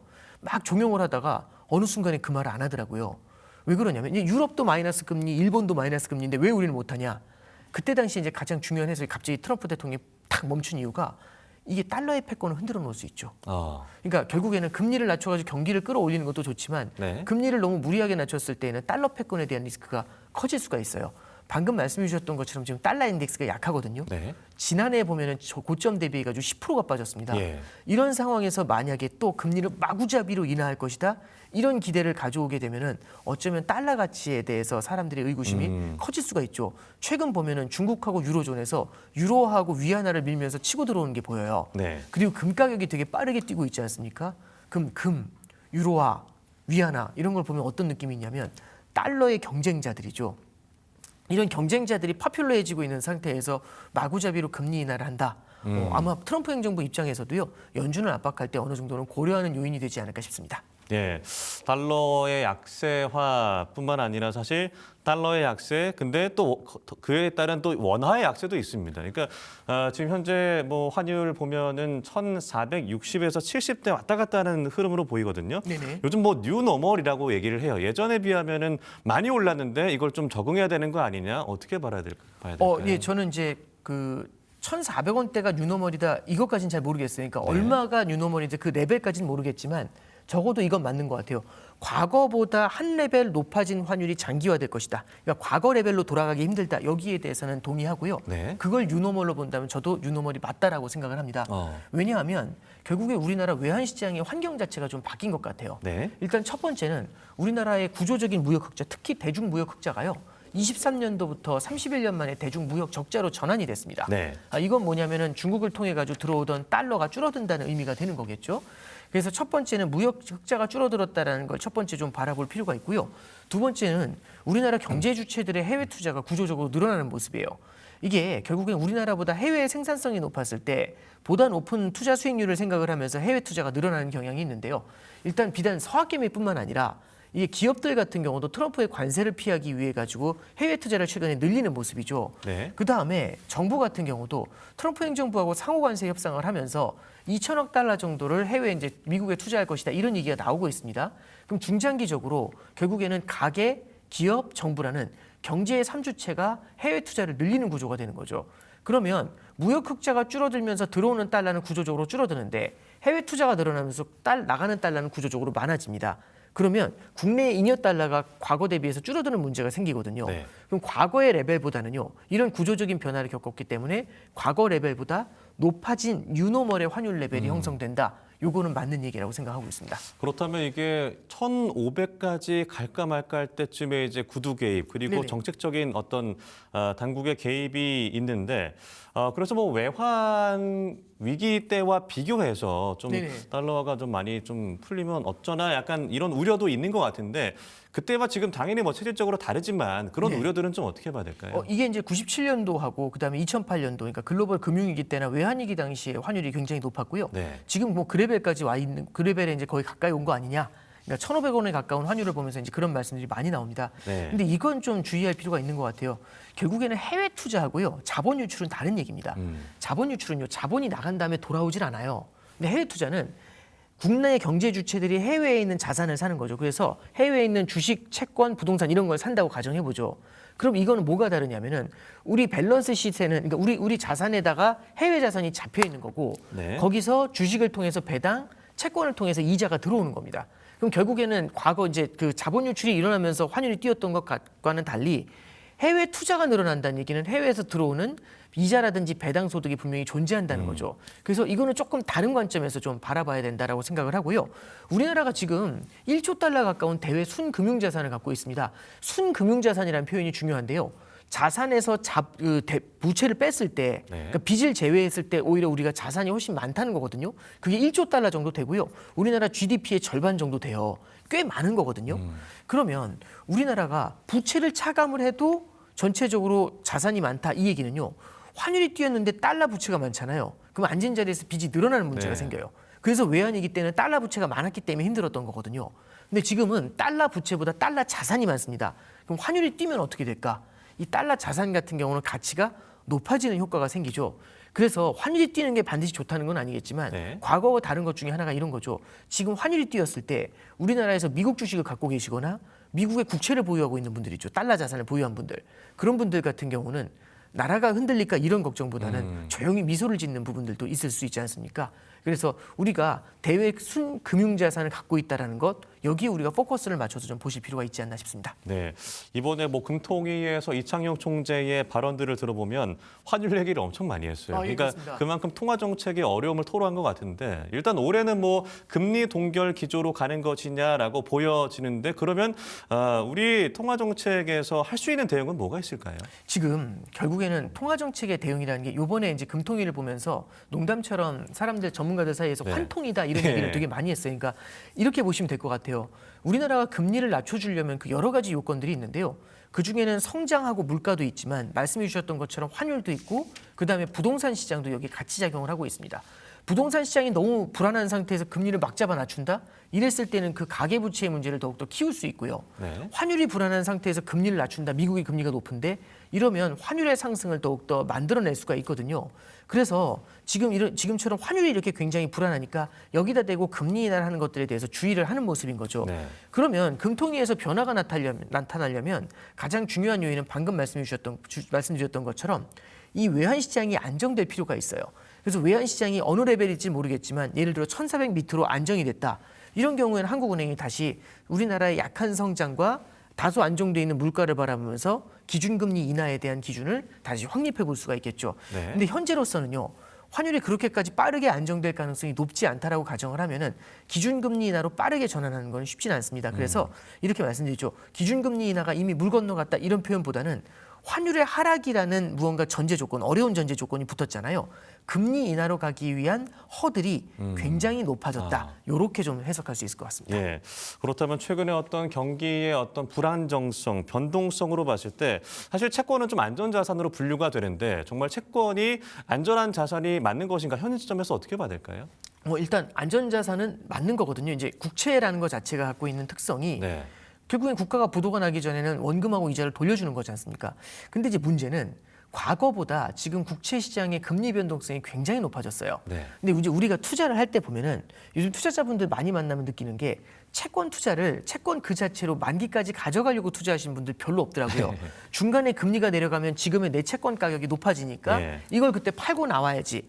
그래서 채권 ETF에 대한 수요가 늘어나는 것도 같은 맥락에서 해석을 할 수가 있어요. 그러니까 뭔가 채권을 중간에 언제든지 팔고 나올 수 있는 투자 자산의 컨셉으로 생각하시는 경향이 높아졌다는 거죠. 이걸 만기까지 가져가면 결국엔 원금하고 이자 다 받거든요. 네. 그럼 안전자산인 게 맞는데 중간에 언제든 나올 생각을 하면서 채권을 바라보니까 이게 금리 변동성이 높은 만큼 야, 이 주식이 거의 버금가는데 이제 이런 코멘트들이 나올 수가 있다라는 거죠. 그래서 우리가 이런 부분에 대해서는 채권을 기노업으로 바라보느냐 아니면 중간에 차익 실현을 위한 단타 자산으로 바라보느냐 이 관점의 차이로 봐야 되는 거지 채권 자체가 국채 자체가 안전자산이 아닙니다라는 표현으로 하기에는 좀 어려운 것 같습니다. 그럼 말씀하신 그 기조가 이제 우리 시장 국한인 거예요? 아니면 전 세계적인 트렌드라고 보면 되는 거예요? 전 세계적으로도 비슷하겠죠. 근데 예. 다만 이런 건 있는 것 같아요. 뭐냐면 미국 같은 경우도 이렇게 해석하시면 좋을 것 같아요. 네. 과거에는 연준이라든지 아니면 해외 중앙은행이라든지 미국의 시중은행 같은 기관들이 많이 국채를 샀어요. 네. 근데 연준이라든지 해외 중앙은행은 샀다 팔았다 이러지 않거든요. 네. 사서 쟁여버리거든요. 근데 지금 보면은 연준은 양적 완화에서 벗어나서 양적 긴축이라는 걸 하면서 보유하고 있는 국채를 줄이고 싶어 해요. 그리고 해외 중앙은행들도 최근에 막 미국하고 여러 가지 이슈도 있다 보니까 오히려 막 미국 국채 팔아야 되는 거 아니냐 이제 이런 소문들도 돌았잖아요. 그러다 보니까 해외 중앙은행들도 미국 국채를 늘리는 비중을 좀 줄이고 있는 것 같아요. 예. 그리고 미국의 시중은행들도 신중한 행보를 보이고 있는데 이러면 기관들의 미국 국채에 대한 탄탄한 수요가 좀 줄어드는 거예요. 근데 대신에 그럼 누가 이걸 사주느냐? 헤지펀드라든지 개인 투자자들이 많이 들어오거든요. 그럼 헤지펀드나 개인 투자자가 앞에 말씀드렸던 연준이라든지 해외 중앙은행은 좀 성격이 다른 건 네. 연준이나 해외 중앙은행은 샀다 팔았다 안 하잖아요. 근데 헤지펀드나 개인 투자자는 샀다 팔았다를 되게 많이 할 것 같지 않으세요? 그러면 이게 만기까지 가져가는 게 아니라 중간에 언제든지 팔고 나오려는 트레이딩성 채권 투자가 늘어나게 되는 경향이 네. 생기는 겁니다. 그래서 이게 비단 우리나라만의 현상은 아닌 것 같고요. 전 세계적으로 투자의 어떤 활성화 이런 게 일어나면서 채권 투자도 그런 관점에서 바라보는 시각이 늘어나지 않았나 싶습니다. 네, 결국 이 방송을 보시는 분들 입장에서는 나의 자산을 어떻게 불릴 것인가가 가장 큰 고민과 걱정일 텐데 그렇죠. 그렇다면 뭐 과거와 좀 다른 뉴노멀 시대라고 했을 때 지금 현재 상황을 보면 뭐 코스피 5천이다 그리고 지난해 뭐 수출이 역대 최고를 기록했다라는 여러 가지 그 좋은 경제 신호들이 있는데 뭔가 착시도 있을 것 같아요. 어떻게 구분하는 게 좋을까요? 이제 이런 것 같습니다. 이게 착시라는 게 저도 동의하는 부분이 네. 결국에 지금 K자 경제라는 말을 하잖아요. 그래서 앞서도 말씀드렸지만은 소비 심리가 굉장히 많이 무너져 있는데 소매 판매가 나쁘지 않다. 소비가 나쁘지 않다. 참 이런 과거에는 보기 힘들었었던 아이러니가 많이 나타나고 네. 야 경제가 굉장히 좋잖아 하는데 힘들어하는 사람이 굉장히 많아요. 이런 것들도 양극화죠. 우리는 양극화라는 거를 조금 과거하고 달리 봐야 됩니다. 예. 그래서 앞서 해드렸던 비유처럼 우리 반의 점수 분포가 60점이 10명 있는 게 아니라 100점, 빵점, 100점, 빵점, 100점, 빵점 이런 식으로 나눠져 있으면은 네. 일부의 사람들이 경제 전체를 하드캐리하는 그런 그림이 되는 거죠. 이랬을 때에는요. 과거보다 작은 충격에 의해서 이 100점짜리들이 조금만 흔들려도요. 실물계계 전체가 둔화가 되는 그런 문제가 생깁니다. 그래서 금리의 변동성이 높은 것도 있지만 국가 경제를 바라보는 시각, 경기 침체 금방 오네? 아니네? 이런 것들도 되게 빠르게 바뀔 수가 있죠. 그래서 우리가 올해 같은 경우에도 이렇게 이제 뭐랄까요? 약간 과거하고 다른 형태의 성장이 나타날 때는 변동성이 높아지는 것에 대해서는 상시적으로 경계를 해야 된다. 이렇게 네. 정의해 드립니다. 그러니까 결국에는 뭐 시장을 바라봤을 때 리스크 관리가 제일 중요할 것 같다는 생각이 듭니다. 2026년 병오년 새해에 이제 투자를 바라보는 이 관점에서 가장 먼저 점검해야 될 것들, 어떤 리스크 부분들 마지막으로 한 조언 부탁드리겠습니다. 네, 이제 올해 보시면은요, 이제 이런 것 같아요. 미래에 무슨 일이 일어나는지를 예측한다는 건 쉽지가 않아요. 네. 예를 들어서 1월 3일 날 베네수엘라 들어갈 것이다. 누가 예측했겠습니까? 그 자체를 예측한다는 건 넌센스인데요. 그럼에도 불구하고 예정돼 있는 이건 스케줄드 이벤트라는 표현을 쓰는데 네. 예정되어 있는 이벤트들에 대해서는 우리가 주목할 필요가 있습니다. 예를 들어서 1분기에는 날짜는 정해져 있지 않지만 1분기 중에 아마 나올 것 같아요. 네. 트럼프 행정부 관세에 대한 대법원 판결이 나올 겁니다. 이런 것들은 시장에 영향을 줄 수 있겠죠. 그리고 2분기에는요. 연준 의장의 교체가 있습니다. 연준 의장의 교체를 전후해서 누가 될지 모르겠지만 이 연준 의장의 교체를 전후해 가지고 시장의 기대감이 금리 많이 낮춰주는 거 아니야? 이제 이런 형태가 나타날 수 있어요. 그 다음에 3분기에서 4분기를 거치게 되면은 이번 연준의 기준금리 인하 사이클이 일시적으로 끝나게 되지 않을까 그런 기대감들도 형성이 돼 있습니다. 네. 그러면은 금리가 많이 낮아질 거란 기대와 함께 금리 인하 사이클이 끝날 것이라는 반작용이 있는 거죠. 이 상태에서 굉장히 통화 정책이나 이런 것들이 충돌하는 모습을 좀 보일 수도 있을 것 같고요. 4분기에는 중간 선거가 예정이 돼 있습니다. 네. 벌써부터 트럼프 행정부에서 중간 선거를 바라보면서 달리고 있는데요. 이런 것들이 점점 중간선거 날짜가 다가오면 다가올수록 되게 정책적으로 변화가 무쌍하게 나타나겠죠. 이런 것들은 시장의 흐름에도 당연히 영향을 주지 않을까 싶습니다. 그래서 방금 말씀드렸던 네. 핵심적인 스케줄드 이벤트들 있죠. 이런 것들을 좀 염두에 두시면서 투자에 활용하시면 좋을 것 같다. 이렇게 조언해드리겠습니다. 네, 알겠습니다. 코스피 5천 시대의 대내외 리스크가 많은 어떤 시장의 변수들, 오늘도 역시나 편하게 또 쉽게 알려주신 오건영 신한은행 프리미어 패스파인더 단장님과 함께했습니다. 고맙습니다. 네, 고맙습니다. 네, 증시 프라임타임 오늘 준비한 내용은 여기까지입니다. 저희는 다음 주 이 시간 다시 찾아뵙도록 하겠습니다. 함께해 주신 여러분 대단히 고맙습니다.